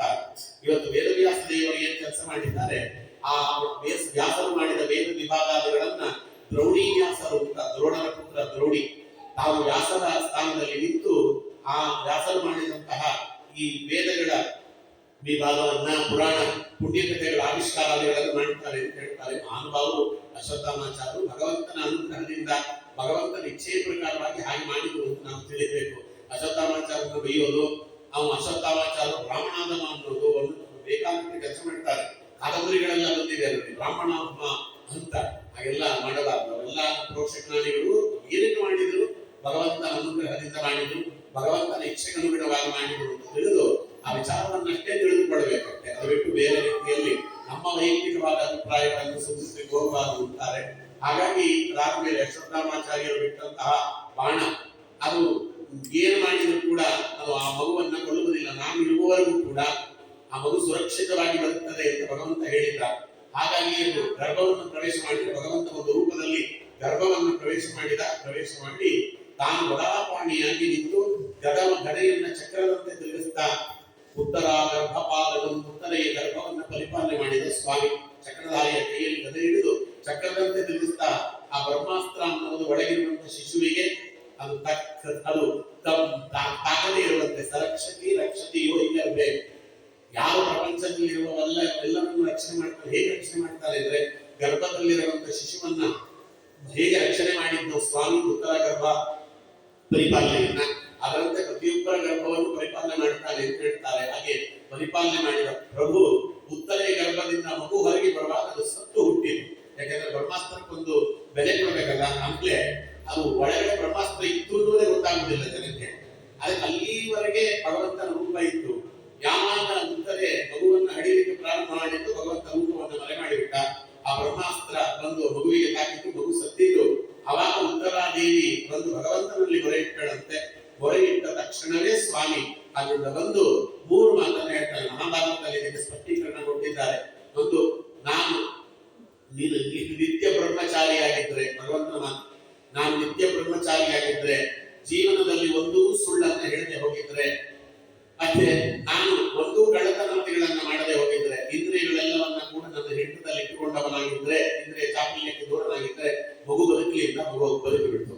ಭಗವಂತನ ಅಮೃತದ ಹಸ್ತ ಅಂದ್ರೆ ಭಗವಂತ ಮಾಡಿದ್ದನ್ನ ನಾಟಕ ಅಂತ ಸ್ವಾಮಿ ನಮಗೆ ತೋರಿಸಿಬಿಟ್ಟ. 16,108 ಜನರನ್ನ ಮದುವೆಯಾದರೂ ಸ್ವಾಮಿ ನಿತ್ಯ ಬ್ರಹ್ಮಚಾರಿಯಾಗಿದ್ದ. ಅನಾದಿ ಬ್ರಹ್ಮಚಾರಿ ಭಗವಂತನಿಗೆ ಹೇಳ್ತಾರೆ. ಅವ ಬ್ರಹ್ಮಚಾರಿಯಾಗಿ ಇರುವವ, ಮತ್ತೆ ಅವನು ಒಂದು ಸುಳ್ಳನ್ನು ಹೇಳುವುದಿಲ್ಲ. ಭಗವಂತ ಸುಳ್ಳು ಯಾಕೆ ಹೇಳ್ತಾನೆ? ಅವನ ಹೆಸರೇ ಸತ್ಯ ಅಂತ. ಅವನ ಬಾಯಲ್ಲಿ ಬಂದದ್ದೆಲ್ಲವೂ ಸತ್ಯವೇ. ಭಗವಂತ ಯಾವ ರೀತಿ ಕಳ್ಳತನ, ನಾವೀ ಗೋಪಿ ಜನಜಾಲ, ನವರಿತ ಚೋರ ಯಾವುದು ಸ್ವಾಮಿ ಮಾಡುವುದಿಲ್ಲ. ಇಂದ್ರಿಯ ಚಾಪಲ್ಯ ಅನ್ನೋದು ಭಗವಂತನ ಭಕ್ತರಿಗೆ ಇರುವುದಿಲ್ಲ, ಭಗವಂತನಿಗೆ ಇರ್ತದ. ಹಾಗಾಗಿ ಇದನ್ನು ತೋರಿಸಿಕೊಟ್ಟ. ಉತ್ತರ ಗರ್ಭಪಾಲನಂತಾರೆ. ಇದಾದ ಮೇಲೆ ಆ ಭಗವಂತ ಹೊರಟು ನಿಂತಾಗಿ ಕುಂತಿದೇವಿ ಭಗವಂತನನ್ನು ಕುರಿತು ಮಾಡಿದಂತ ಸ್ತೋತ್ರ ಇದು. ಪ್ರಥಮ ಅಧ್ಯಾಯದಲ್ಲಿ ಮುಕುಟಪ್ರಾಯವಾಗಿರ್ತಕ್ಕಂಥ ಸ್ತೋತ್ರ. ಕುಂತಿ ಭಗವಂತನನ್ನು ಕುರಿತು ಸ್ತೋತ್ರ ಮಾಡ್ತಾಳೆ. ತುಂಬಾ ಇದೆ, ಬೇಕಾದನ್ನು ಮಾತ್ರ ಸ್ವಾಮಿ ಎಂತೆಂತ ಕಷ್ಟ ಕಾರ್ಪಣ್ಯದಿಂದ ನಮ್ಮ ಮಕ್ಕಳನ್ನು ಕಾಪಾಡಿಬಿಟ್ಟು ಪ್ರಭು. ವಿಷಾನ್ನಹಾಗ್ನೇ ಪುರುಷಾತದಂಶನಾತ್ ಅಸತ್ಸಭಾಯಾವನ್ವಾಸ ಕ್ಷೇತ್ರ ಅರಿ ಮಧ್ಯೆ ಮಧ್ಯೆ ಅನೇಕ ಮಹಾರ್ತೋತ್ರತೋ ದ್ರೌಣ್ಯಃ ಅಸ್ತ್ರ ಪಶ್ಚಾಸ್ಮ ಹರೇ ವಿರಕ್ಷಿತ. ಭೀಮಸೇನ ದೇವರಿಗೆ ವಿಷ ಹಾಕಿದ್ರು. ವಿಷಾನ್ನ ಭಗವಂತ ನೀನು ನಿಂತು ಭೀಮಸೇನ ದೇವರನ್ನು ಪ್ರೇರಣೆ ಮಾಡಿ ವಿಷವನ್ನು ಭೀಮಸೇನ ದೇವರು ಸ್ವಾಭಾವಿಕವಾಗಿ ಅರ್ಪಿಸಿಕೊಳ್ಳುವಂತೆ ಮಾಡಿಬಿಟ್ಟೆ. ವಿಷ ಏನು ಭೀಮಸೇನ ದೇವರಿಗೆ ಮಾಡಲಿಲ್ಲ. ಮತ್ತೆ ಯಾವ ಪಾಂಡವರಿಗೂ ವಿಷ ಕಟ್ಟದಂತೆ ಮಾಡಿದೆ. ಎರಡನೆಯದು ಮಹಾಗ್ನಿ ಅರಗಿನ ಮನೆಯಲ್ಲಿ ನಮ್ಮನ್ನು ಸುಡಲಿಕ್ಕೆ ಪ್ರಯತ್ನ ಮಾಡಿದ್ರು. ಭಗವಂತ ನಿನ್ನ ಅನುಗ್ರಹದಿಂದ ಅದನ್ನು ಪಾರು ಮಾಡಿದ್ರಿ. ಪುರುಷಾತಂಶನಾಥೆ ಬೇರೆ ಬೇರೆ ಸರ್ಪಾದಿಗಳನ್ನು ಭೀಮಸೇನ ದೇವರ ಮೇಲೆ ಬಿಟ್ಟರು. ಪಾತಾಳದಲ್ಲಿರುವಂತಹ ಸರ್ಪಗಳನ್ನೆಲ್ಲ ತಂದು ಬಿಟ್ಟರು. ಭೀಮಸೇನ ದೇವರನ್ನು ಕಚ್ಚಿದ್ರಿಂದ ಅವರುಗಳ ಹಲ್ಲು ಮುರಿಯುತ್ತೆ ಹೊರತು ಭೀಮಸೇನ ದೇವರಿಂದ ಏನು ಆಗಲಿಲ್ಲ. ಭೀಮನನ್ನು ಕಾಪಾಡಿದೆ. ಪ್ರಮಾಣ ಕೋಟಿಯಲ್ಲಿ ಹಾಕಿದರು, ಭೀಮನಿಗೆ ಏನೂ ಆಗಲಿಲ್ಲ. ಆಮೇಲೆ ಹಿಡಂಬಕ ಬಕ ಕಿರ್ಮೀರ ಎಷ್ಟೆಷ್ಟು ನರಭಕ್ಷರಾದ ರಾಕ್ಷಸರು ಅವರೆಲ್ಲರೂ ಕೂಡ ಭೀಮನ ಮೇಲೆ ಪಾಂಡವರ ಮೇಲೆ ಎರಗಿ ಬಂದರು. ಅವರು ಯಾರು ಪಾಂಡವರನ್ನು ಏನು ಮಾಡಲಿಕ್ಕಾಗಲಿಲ್ಲ. ಭಗವಂತ ನಿನ್ನ ಅನುಗ್ರಹದಿಂದ ಅಸತ್ಸಭಾಯ ತುಂಬಿದ ಸಭೆಯಲ್ಲಿ ದುರ್ಯೋಧನಾದಿಗಳಿಂದ ಪ್ರಚೋದಿತನಾದ ದುಶ್ಯಾಸನ ದ್ರೌಪದಾದೇವಿಯರ ವಸ್ತ್ರಾಪಹರಣಕ್ಕೆ ಪ್ರಯತ್ನ ಮಾಡಿದ. ಭಗವಂತ ನೀನಲ್ಲಿ ನಿಂತು ಕಾಪಾಡಿಬಿಟ್ಟೆ. ಆ ದ್ರೌಪದಾದೇವಿಯರ ಮಾನ ಸಂರಕ್ಷಣೆಯನ್ನು ಮಾಡಿದೆ ಪ್ರಭು. ಹೃದಯ ಅನೇಕ ಮಹಾರಥಾತ್ರದೋ 18 ದಿನಗಳ ಅದು ಯುದ್ಧದಲ್ಲಿ, ಕುರುಕ್ಷೇತ್ರದ ಯುದ್ಧದಲ್ಲಿ ಎಂತೆಂಥ ಮಹಾನುಭಾವರು ಎಂತೆಂಥ ಅಪೂರ್ವವಾಗಿರ್ತಕ್ಕಂಥ ಅಸ್ತ್ರಗಳನ್ನ ಬಿಟ್ಟರು. ನಾರಾಯಣಾಸ್ತ್ರ ಪ್ರಯೋಗ ಮಾಡಿರುವ ಅಶ್ವತ್ಥಾಮಾಚಾರ್ಯರು ಯಾವ ಅಸ್ತ್ರವೂ ಕೂಡ ಏನೂ ಮಾಡದೇ ಇದ್ದಂತೆ ಪಾಂಡವರನ್ನ ಸುರಕ್ಷಿತವಾಗಿ ಕಾಪಾಡಿದೆ. ದ್ರೌಣ್ಯಃ ಅಸ್ತ್ರಃ ತಸ್ಯಾಸ್ಮ ಹರೇ ರಕ್ಷಿತ. ನೀ ಇರೋವರೆಗೂ ಕೂಡ ನಾರಾಯಣಾಸ್ತ್ರ ಪ್ರಭಾವ ತೋರಲಿಲ್ಲ. ರಥದಿಂದ ನೀನು ಕೆಳಗಿಳಿದು ಅರ್ಜುನನ ಕೆಳಗಿಳಿಸಿದ ಮೇಲೆ ಅದು ಹತ್ಕೊಡುತ್ತಲ್ಲ. ಮೊದಲು ಅರ್ಜುನನನ್ನು ಕೆಳಗಿಳಕ್ಕೆ ಹೇಳಿ ಅದಾದ ಕೃಷ್ಣ ಕೆಳಗಿಳಿದ ಮೇಲೆ ರಥ ಸುಟ್ಟು ಬೂದಿಯಾಯಿತು ಅನ್ನುವುದನ್ನು ನಾವು ನೋಡುತ್ತೇವೆ. ಆದ್ದರಿಂದ ಪ್ರಭು ಇಂತಿಂತ ಸಂದರ್ಭದಲ್ಲೆಲ್ಲ ನಮ್ಮನ್ನು ಕಾಪಾಡಿದೆಯಲ್ಲೋ. ಸಾಕೋ ಈ ಭವ ಭಂಗ, ಸಾಕೋ ಈ ಮಾನ ಭಂಗ, ಯಾಕೋ ಈ ಭವ ಭಂಗ, ಸಾಕೋ ಈ ಮಾನ ಭಂಗ, ಸಾಕದೆ ಕೆಲೋರಂಗ ಹೇದಯಾ ಪಾಂಗ, ಯಾಕೋ ಈ ಭವ ಭಂಗ, ಸಾಕೋ ಈ ಮಾನ ಭಂಗ. ನಮ್ಮ ಪ್ರಾಣೇಶ ವಿಠಲದಾಸರು ಇದನ್ನು ತಿಳಿಸಿಕೊಡ್ತಾರೆ. ಬುದ್ಧಿ ಪ್ರಾರ್ಥನೆ ಕನ್ನಡೀಕರಿಸಿದರು. ಹಲವು ಜನ್ಮಗಳಲ್ಲಿ ತೊಡಲಿ ಬಳಲಿ ಹುಟ್ಟಿದೆನು ನಾನಿಂದು ನರ ಜನ್ಮದಲ್ಲಿ. ಎಲ್ಲಿ ಹೋದರು ಅಲ್ಲಿ ಸುಖವಿಲ್ಲ ಲೋಕದಲ್ಲಿ, ಕಾಲ ಕಳೆಯುತ್ತಲಿರುವೆ ಈ ಪೃಥ್ವಿಯಲ್ಲಿ. ಸಾಕೋ ಈ ಮನಭಂಗ, ಯಾಕೋ ಈ ಭವಭಂಗ, ಸಾಕಬೇಕೇನೋ ರಂಗ ಹೇದಯಾ ಪಾಂಗ. ಆಡಬಾರದ ಆಟ ನೋಡಬಾರದ ನೋಟ, ಕೂಡಬಾರದ ಕೂಟ ತೊಡಗೆನ್ನ ನಲಿದಾಟ. ಒಡವಿಲ್ಲದೆ ಪರರ ಮನೆಗಳಲ್ಲಿ ಓಡಾಟ, ಬ್ಯಾಡವೆಂದರು ಬಿಡದು ಇದೆಲ್ಲ ನಿನ್ನಾಟ.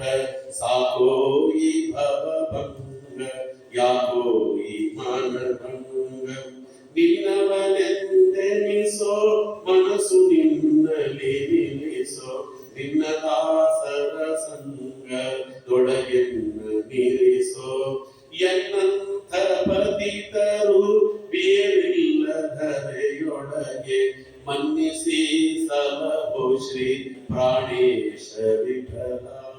ಯಾಕೋ ಈ ಭವಭಂಗ, ಸಾಕೋ ಈ ಮಾನಭಂಗ, ಸಾಕಬೇಕೆಂದು ರಂಗ ಹೇದಯಾ ಪಾಂಗ. ವಿಪದಃ ಸಂತು ನ ಶಶ್ವತೆ ತತ್ರ ತತ್ರ ಜಗತ್ಪತೆ, ಭವತೋ ದರ್ಶನಂ ಯತ್ರ ಸ್ಯಾತ್ ಅಪುನರ್ಭವ ದರ್ಶನಂ. ಭಗವಂತ ನಿನ್ನ ದರ್ಶನವಾಗುವುದಾದ್ರೆ ನನಗೆ ಪದೇ ಕಷ್ಟಗಳನ್ನು ಕೊಡು. ನಿನ್ನ ದರ್ಶನವನ್ನ ನನಗೆ ಕೊಡಿಸದೇ ಇರುವಂತ ಸುಖ ನನಗೆ ಬೇಡ. ಸಾವಿರಾರು ಕಷ್ಟಗಳ ಪರಂಪರೆ ನನಗೆ ಮೇಲಿಂದ ಮೇಲೆ ಬರಲಿ, ಕಷ್ಟ ಬಂದಾಗಲೆಲ್ಲ ನಿನ್ನ ಸ್ಮರಣೆ ಬರ್ತದೆ, ನಿನ್ನ ಸ್ಮರಣೆ ಬಂದಾಗಲೆಲ್ಲ ದರ್ಶನ ಕೊಡ್ತೀನಿ. ಸುಖವನ್ನು ಕೊಟ್ಟುಕೊಟ್ರೆ ಸುಖದ ಸುಪ್ಪತ್ತಿಗೆಯಲ್ಲಿ ನಾವು ಮರೆತು ಬಿಡ್ತೇವೆ ನಿನ್ನನ್ನು. ಆದ್ದರಿಂದ ಸ್ವಾಮಿ ನನಗೆ ಪದೇ ಪದೇ ಕಷ್ಟವನ್ನೇ ಕೊಡುತ್ತಿರು ಅಂತ ಈ ಅದ್ಭುತವಾದ ಪ್ರಾರ್ಥನೆ ಮಾಡಿದವಳು ಕುಂತಿದೇವಿ. ಆ ಕುಂತಿದೇವಿಯ ಪ್ರಾರ್ಥನೆಯನ್ನು ಸ್ವಾಮಿ ತಾನು ಅಂಗೀಕರಿಸಿದ. ತಾನು ಅಲ್ಲಿಂದ ದ್ವಾರಕೆಗೆ ಪ್ರಯಾಣ ಬೆಳೆಸಿದ. ಕಥೆ ತುಂಬಾ ದೊಡ್ಡದಿದೆ. ಇದಾದ ಮೇಲೆ ಯದುನಾಶಃ ತತಃಪರಂ, ಅವರು ದುರ್ವಾಸರು ಅಂಗೀರಸರು ಕೊಟ್ಟ ಶಾಪವನ್ನು ನಿಮಿತ್ತ ಮಾಡಿಕೊಂಡು ಪ್ರಭು ಇಡೀ ಯಾದವ ಕುಲವನ್ನು ಸಂಹಾರ ಮಾಡಿಸಿಬಿಟ್ಟ. ತಾನು ಕೂಡ ಜರಾನಾಮಕರಾದ ವ್ಯಾಧರು, ಯಾರು ಭೃಗು ಋಷಿಗಳು ಅವತಾರ ಮಾಡಿದ್ರು, ಜರಾನಾಮಕನಾದ ವ್ಯಾಧನ ರೂಪದಲ್ಲಿ ಆ ಮುಸಲ ಸಾಂಬನ ಹೊಟ್ಟೆಯಲ್ಲಿ ಹುಟ್ಟಿದಂತಹ ಆ ಮುಸಲ ಏನು ಒನಕೆ ಅದರ ಚೂರು, ಆ ಚೂರಿನಿಂದ ಅವನೇನು ಬಾಣ ಮಾಡಿಕೊಂಡಿದ್ರು ಅದನ್ನು ಹೆಪ್ಪೆಂದಿಗೆ ಸ್ವೀಕಾರ ಮಾಡಿ ಸ್ವಾಮಿ ತಾನು ತ್ಯಾಗ ಮಾಡಿದ ದೇಹವನ್ನ ನಮ್ಮನ್ನು ತೋರಿಸಿಬಿಟ್ಟ. ಅದಾದ ಮೇಲೆ ಅರ್ಜುನ ಭಗವಂತನನ್ನ ಹುಡುಕೊಂಡು ಬರ್ಲಿಕ್ಕೆ ಅಂತ ಬಂದು ವಾಪಸ್ಸು ಬಂದು ಧರ್ಮರಾಜನನ್ನು ಹೇಳಿದ, ವಂಚಿತೋ ಮಹಾರಾಜ ಹರಿಣ ಬುದ್ಧರೂಪಿಣ ಏನನೇ ಅಪಹೃತಂ ತೇಜೋ ದೇವತಸ್ಮ ವಿಸ್ಮಾಪನಂ ಮನಕ್ಕೆ. ಸ್ವಾಮಿ ಹೇ ಅಣ್ಣ, ನಮ್ಮನ್ನ ಬಿಟ್ಟು ಕೃಷ್ಣ ಹೋಗಿಬಿಟ್ಟ. ಕೃಷ್ಣನಿಲ್ಲದೆ ಇರತಕ್ಕಂತಹ ಜಗತ್ತಿನಲ್ಲಿ ನಾವಿರಬಾರದನ್ನ ಕಾರಣ ಏನು ಅಂತ ಹೇಳಿದ್ರೆ, ಕೃಷ್ಣ ಇಲ್ಲದೆ ಇರುವಂತ ಅರ್ಜುನನಿಗೆ ಲೋಕದಲ್ಲಿ ಬೆಲೆಯೇ ಇಲ್ಲ. ಯಾವ ಅರ್ಜುನ ತದ್ವೈದನು ಹೂತೈಷಃ ಸರ್ವೋ ಹಯಾಸ್ತೆ ಸೋಹಂ ರಸಿ ಋತಯೋ ಯಥಾಮನಂತಿ ಸರ್ವಂ ಕ್ಷಣೇನ ತದವು ಅಸದೀಶ್ಯರಿಕ್ತಂ ಭಸ್ಮಂಘತಂ ಕುಹಕರಾಗ್ರಂ ವಿಭೋಕ್ತಮೋಚೆ. ಯಾವ ಅರ್ಜುನ ಸರಿಸಾಟಿ ಇಲ್ಲದ ವೀರ ಅಂತ ಲೋಕದಲ್ಲಿ ಪ್ರಖ್ಯಾತನಾಗಿ ತಾನು ಗಾಂಧೀವದಿಂದ ಭೋರ್ಗರೀತ 18 ದಿನಗಳ ಯುದ್ಧದಲ್ಲಿ ರಾರಾಜಿಸಿದನು, ಅದೇ ಅರ್ಜುನ ಕಾಡುಗಳ್ಳರನ್ನು ಗೆಲ್ಲಿಕ್ಕಾಗಲಿಲ್ಲ ಅಣ್ಣ.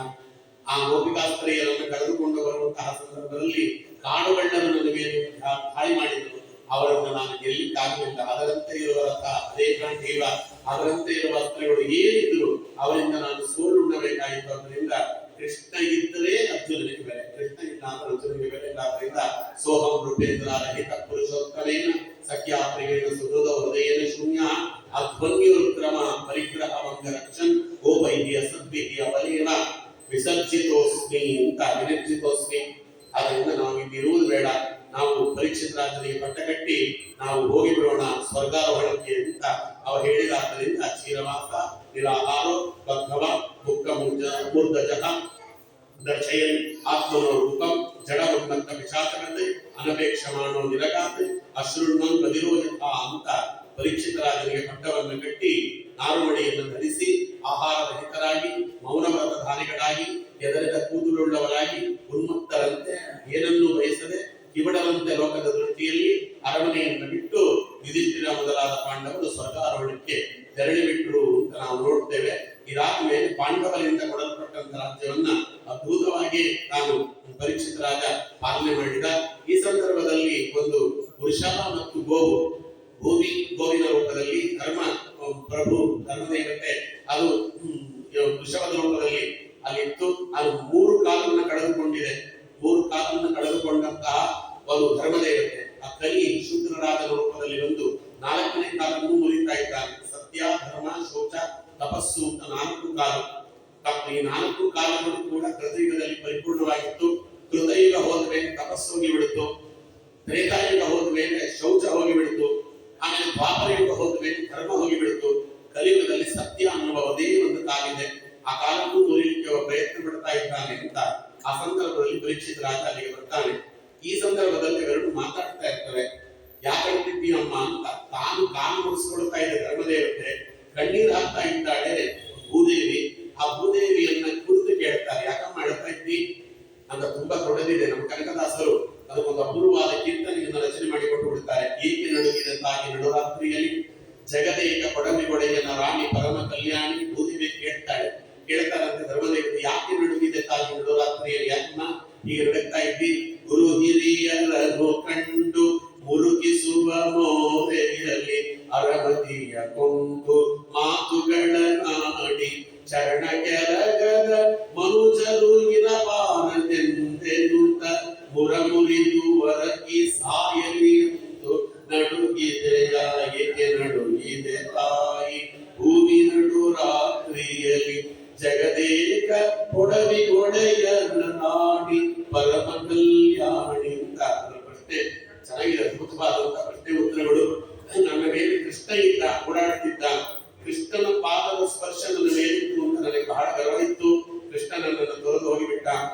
ಕೃಷ್ಣ ಯಾವಾಗ ನನ್ನನ್ನು ತೋರು ಹೋದ ಎಲ್ಲ ಅಸುರರು ವಿಜೃಂಭಿಸಲಿಕ್ಕೆ ಪ್ರಾರಂಭ ಮಾಡಿಬಿಟ್ಟಿದ್ದಾರೆ.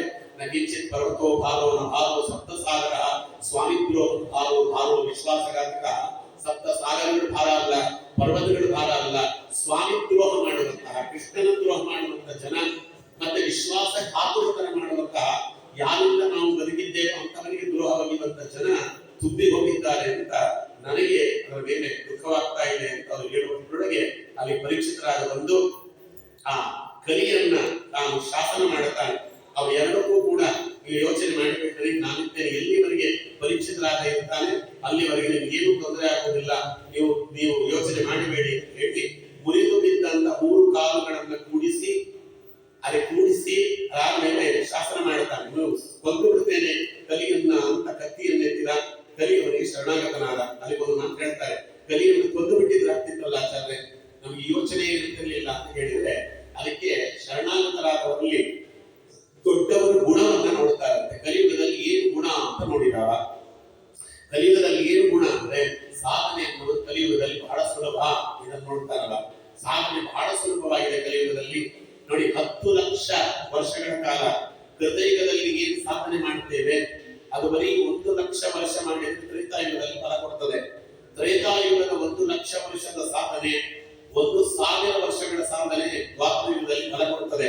ದ್ವಾಪರ ಯುಗದ 1000 ವರ್ಷದ ಸಾಧನೆ ಕಲಿಯುಗದ 1 ದಿನದ ಸಾಧನೆಗೆ ಸಮಾನ.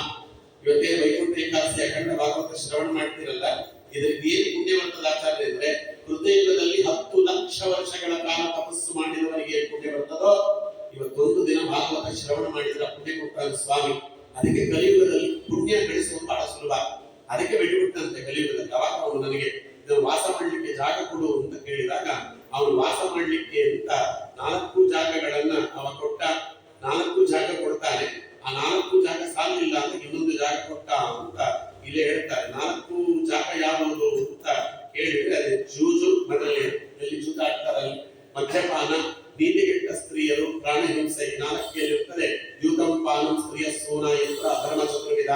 ಅದು ಸಾಲಲ್ಲ ಅಂದಾಗ ಪುನಶ್ಚಯಾಚಮಾನಾಯ ಜಾತರೂಪಂ ಮದಾಪ್ರಭು ಅಂತ. ಇದಾದರೆ ಅಸಂಸ್ಕೃತವಾದ ಚಿನ್ನದಲ್ಲಿರುತ್ತ ಚಿನ್ನ ಸಂಸ್ಕರಣ ರಹಿತವಾಗಿದ್ರೆ ಅದರಲ್ಲಿ ಕರಿ ಬರ್ತಾನೆ. ಸಂಸ್ಕಾರ ಇದ್ರೆ ಚಿನ್ನದಲ್ಲಿ ಲಕ್ಷ್ಮೀ ದೇವಿ ಇರ್ತಾಳೆ. ನಾನು ಕಳೆದ ಬಾರಿ ಹೇಳಿದ್ದೇನೆ, ಇನ್ನೊಮ್ಮೆ ಯಾವಾಗ ಭಗವಂತ ಅನುಕೂಲ ಮಾಡಿ ಕೊಟ್ಟಾಗ ನೋಡೋಣ. ಅನುಶಾಸನಿಕ ಬರುವ ಮಹಾಭಾರತದಲ್ಲಿ ಚಿನ್ನದ ಒಂದು ಮಹತ್ವವನ್ನ, ಸುವರ್ಣ ಮಹತ್ವವನ್ನ ಪರಶುರಾಮ ದೇವರು ವಸಿಷ್ಠರ ಉದ್ದೇಶ ಮಾಡ್ತಾರೆ. ಚಿನ್ನ ಸುಸಂಸ್ಕೃತವಾಗುವುದು ಯಾವಾಗ, ಚಿನ್ನ ಅನ್ನುವುದು ಭಗವತ್ ತತ್ವವನ್ನ ತನ್ನಲ್ಲಿ ಅಡಕ ಮಾಡಿಕೊಳ್ಳುವುದು ಯಾವಾಗ, ಎಲ್ಲ ಇದೆ. ಯಾವಾಗ ಭಗವಂತ ಅನುಕೂಲ ಮಾಡಿಕೊಟ್ಟಾಗ ಅದನ್ನು ನೋಡೋಣ. ಅದಕ್ಕೆ ಭಗವಂತನಿಗೆ ಅರ್ಪಿತವಾದಂತಹ ಚಿನ್ನ ಏನಿದೆಯಲ್ಲ ಅಲ್ಲಿ ಲಕ್ಷ್ಮೀ ದೇವಿ, ಅಸಂಸ್ಕೃತವಾದದ್ದು ಏನಿದೆ ಅದರಲ್ಲಿ ಕಲಿಯುತ್ತಾನೆ ಅಂತ ಈಗ ಹೇಳ್ತಾರೆ. ಒಮ್ಮೆ ನೋಡಿ, ಯಾವ ವರವನ್ನ ಕೊಟ್ಟಿದ್ದನು ಪರೀಕ್ಷಿತರಾಗ, ಜರಾಸಂತ ಧರಿಸಿದಂತಹ ಒಂದು ಕಿರೀಟ ಇತ್ತು. ಅದು ರಥಾಗಾರ ಅಲ್ಲಿ ಶಸ್ತ್ರಾಗಾರದಲ್ಲಿ ಇಟ್ಟಿದ್ರು. ಅವನಿಗೆ ಗೊತ್ತಿಲ್ಲದೆ ಇರುತ್ತೆ ಅದೇ ಕಿರೀಟವನ್ನು ಹಾಕಿಕೊಂಡು ಜರಾಸಂತನ ರಥದ ಮೇಲಿಗೆ ಅವ ಒಂದು ದಿನ ಬೇಟೆಗೆ ಅಂತ ಬಂದ. ಏಕದಾ ಮನೆ ಅವರು ಬಂದಾಗಲೇ ಅವನಿಗೆ ಅಲ್ಲಿ ದೂರ ಎಲ್ಲ ಸೈನಿಕರಿಂದ ದೂರವಾದ. ಅವನಿಗೆ ತುಂಬಾ ಬಾಯಾರಿಕೆ ಆಯಿತು. ಹತ್ತಿರದಲ್ಲಿ ನೋಡಿದ ಶಮೀಕ ಮಹರ್ಷಿಗಳ ಆಶ್ರಮ ಇತ್ತು. ಅಲ್ಲಿ ಬಂದು ಅವನು ನನಗೆ ಒಂದಷ್ಟು ನೀರು ಕೊಡಿ ಅಂತ ಕೇಳಿದ. ಶಮೀಕರು ಅಸಂಪ್ರಜ್ಞಾತ ಸಮಾಧಿಯಲ್ಲಿ ಇದ್ರು. ಆದ್ದರಿಂದ ಅವನ ಮಾತಿಗೆ ಅವರು ಹೋಗ್ಕೊಡಲಿಲ್ಲ. ಆದ್ದರಿಂದ ಅವ್ರು ನೋಡಿದಂತೆ ಅವನೇ ದಟ್ಟ ಅಲ್ಲ, ಅವ ಪರೀಕ್ಷಿತರಾದ ಅವನ ಮಹಾನುಭಾವ. ಇವರು ನಿಜವಾದ ಸಮಾಧಿ ಸ್ಥಿತಿಯಲ್ಲಿದ್ದಾರೋ ಅಥವಾ ನಾಟಕವಾಡುತ್ತಿದ್ದಾರೋ ಏನು ಅಂತ. ಏಷಕಿಂ ನಿವೃತ್ತಾಶೇಷ ಕರ್ಣೋ ವೀರಿತಕ್ಷಣ ಮುದಾ ಸಮಾಧಿರಾಹೋಸ್ಮಿನ್ ಕಿಮ್ನಸ್ಯ ಕ್ಷತ್ರಬಂಧುವಿಹಿ ಅಂತ ಹೇಳ್ತಾರೆ. ನಿಜವಾಗಿ ಇವರು ಏನಾದರೂ ಭಗವಂತನ ತತ್ವದಲ್ಲಿ ನಿರತರಾಗಿದ್ದಾರೋ ಅಥವಾ ನಾನು ರಾಜ ಬಂದಿದ್ದೆ ನನ್ಗೆ ಯಾಕೆ ಮಾತಾಡಿಸ್ಬೇಕು ಅಂತ ಹೀಗೆ ಅವರು ಕೂತಿದ್ದಾರೆ ಏನು ಅಂತ ಅದನ್ನ ಪರೀಕ್ಷೆ ಮಾಡೋಣ ಅಂತ ಸಪ್ತಾಹವನ್ನ ತೆಗೆದು ಅವರ ಕುತ್ತಿಗೆಗೆ ಹಾಕಿದ್ದಂತೆ. ನಟಸ್ಯ ಬ್ರಹ್ಮರ್ಷಿ ಹಂಸೆ ಗತಾಸುಂ ಉರಗಂ ವೃಷ ವಿರಿಗಚ್ಚನ್ ಧನುಷ್ಕೋಟ್ಯ ನಿಧಾಯ ಪುರಮಾಗಮತಿ ಅಂತ ಅಲ್ಲಿ ಹೇಳ್ತಾರೆ. ಹಾಗಾಗಿ ಅದನ್ನು ಹಾಕಿದ ಅವರು ಅಲಗಾಡಲಿಲ್ಲ. ಆಮೇಲೆ ಗೊತ್ತಾಯ್ತು ನಿಜವಾಗಿ ಅವರು ಕೂತಿದ್ದಾರೆ ಸಂಪ್ರಜ್ಞಾತ ಸಮಾಧಿಯಲ್ಲಿ ಅಂತ. ನೋಡಿ, ಅವರು ಹೋಗುವಾಗ ಆ ಹಾವನ್ನು ಎತ್ತು ಕೆಳಗಡೆ ಹಾಕಿ ಹೋಗಿಬಿಟ್ಟಿದ್ರೆ ಭಾಗವತನೇ ನಡೀತಿರ್ಲಿಲ್ಲ. ನಾವು ನೀವು ಭಾಗವತ ಸೇರಬೇಕಾದ ಅವಶ್ಯಕತೆ ಇರಲಿಲ್ಲ.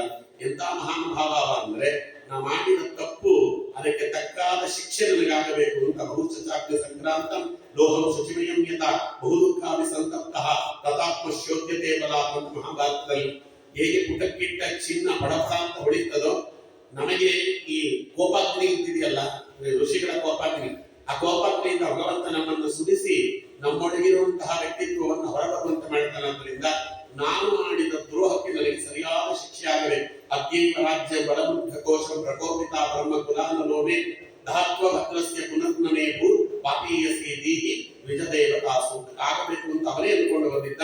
ಅಟ್ಟದು ಸರಿಯಾಗಿ ಶೃಂಗಿ ಬಂದ. ನೋಡಿ, ಶೃಂಗಿ ಅವನು ಬಂದ, ನಾನು ನೋಡಿದ. ಶೃಂಗಿ ನೋಡಿ, ಶರೀಕರಿಗೆ ಅವರಿಗೆ ಒಂದು ಮಗುವನ್ನ ಪಡೆಯಿದ ಹೊರತು ನಿಮಗೆ ಸ್ವರ್ಗದಲ್ಲಿ ನಿಮಗೆ ಪ್ರವೇಶ ಇಲ್ಲ ಅಂತ ಹೇಳಿದ್ರಂತೆ ಮಹಾಭಾರತದ ಕಥೆ. ಅದಕ್ಕೆ ಅವರು ಯೋಚನೆ ಮಾಡಿದ್ರು, ಮಗುವನ್ನ ಪಡೆಯಲಿಕ್ಕೆ ಮದುವೆ ಯಾಕಾಗಬೇಕು ಅಂತ ಅವರು. ಅದಕ್ಕೆ ಮಗುವನ್ನ ಪಡೆಯಲಿಕ್ಕೆ ಬೇಕಾದ ಧಾತುವನ್ನ ಹವಿಸ್ಸಿನಲ್ಲಿಟ್ಟು ಗೋಗ್ರಾಸದಲ್ಲಿ ಗೋವಿನನ್ನು ತಿನ್ನಿಸಿ ಬಿಡ್ತಾರೆ. ಗೋವಿನ ಗರ್ಭದಲ್ಲಿ ಮಗು ಬೆಳೀತದೆ. ಗೋವಿನ ಯೋನಿಗಿಂತ ಮಗು ಹೊರಗಡೆ ಬಂತಂತೆ. ಅದಕ್ಕೆ ಅದರ ತಲೆ ಮೇಲೆ ಒಂದು ಕೊಂಬಿತ್ತು. ಅದಕ್ಕೆ ಅವರಿಗೆ ಶೃಂಗಿ ಹೆಸರು. ತಲೆ ಮೇಲೆ ಕೊಂಬಿಟ್ಟುಕೊಂಡು ಹುಟ್ಟಿದವ. ನಮಗೆಲ್ಲ ಕೇಳ್ತಿರ್ತಾರೆ, ಏನು ಚಂದ ತಲೆ ಮೇಲೆ ಕೊಂಬಿದ್ಯಾ ಅಂತ. ಹೌದು, ಅವನ ತಲೆ ಮೇಲೆ ಕೊಂಬಿತ್ತು. ಅದಕ್ಕೆ ಅವನಂತ ಮಹಾನುಭಾವ. ಹಾಗೆ ಅವನು 7 ತುಂಬಿ 8 ಆಗಿದ್ದಷ್ಟೇ. ಒಂದು ಉಪನಯನ ಮಾಡಿಕೊಂಡು ಅದೇ ವರ್ಷ ಉತ್ಸರ್ಜನ ಉಪಾಕರನ್ನು ಮಾಡಿಕೊಂಡಿದ್ದವ. ಬ್ರಹ್ಮದೇವರ ಬಳಿ ಹೋಗಿದ್ದಂತೆ ಯಜ್ಞೋಪವೀತ ಮತ್ತೆ ಗೋಪಿಚಂದ್ರನ ದಾನ ಮಾಡಿ ಬರ್ಲಿಕ್ಕೆ ಅಲ್ವಾ. ಅವ್ನು ವಾಪಸ್ ಬರುವಷ್ಟು ಇಷ್ಟೆಲ್ಲ ಕಥೆ ಆಗಿ ಹೋಗಿತ್ತು. ಅವ್ನು ಬಂದು ಅವ್ರು ಶಾಪ ಕೊಟ್ಟು ಬಿಟ್ಟ ಅಂತ. ನಮ್ಮ ತಂದೆಗೆ ಯಾರು ಈ ಕೆಲಸವನ್ನ ಮಾಡಿದ್ರಲ್ಲ, ಯಾರು ಈ ಕೆಲಸ ಮಾಡಿದ್ರು ಅವರು ಇವತ್ತಿನಿಂದ ಸರಿಯಾಗಿ ಒಂದು ವಾರದೊಳಗೆ ಅವರು ತಕ್ಷಕನ ಕೈಯಲ್ಲಿ ಸಾಗಿ ಇದ್ದುತ್ವ ರೋಷತಾಂ ಪಕ್ಷೋ ವಯಸ್ಸ್ಯಾಂ ಋಷಿಬಾಲಕಂ ಕೌಶಿಕಿ ಅಪೌಪಸ್ಪೃಶ್ಯ ವಾಗ್ವಜ್ರೋ ವಿಸಿಸತ್ಯಸ ಇತೋ ರಂಗೇನ ಮರ್ಯಾದಂ ತಕ್ಷಕ ಸಪ್ತವೇದನಿ ದಕ್ಷತಿ ಸ್ಮ ಕ್ಲಾಂಗಾರಂ ಜ್ಯೋತಿಕಾಮೇ ಪಿತೃದ್ರೋಹಂ ಅಂತ ಶಾಪಾಗಿಬಿಟ್ಟ. ಇವತ್ತಿನಿಂದ ಒಂದು ವಾರದೊಳಗೆ 7 ದಿನದಲ್ಲಿ ತಕ್ಷಕ ಅನ್ನುವಂತ ಒಂದು ಸರ್ಪ ಕಚ್ಚಿ ಯಾರು ನಮ್ಮ ತಂದೆ ಕೊರಳಿಗೆ ಸತ್ತ ಹಾವನ್ನು ಹಾಕಿದನೋ ನಿಜವಾದ ಹಾವಿನಿಂದ ಎಚ್ಚರಪಟ್ಟು ಸಾಯಲಿ.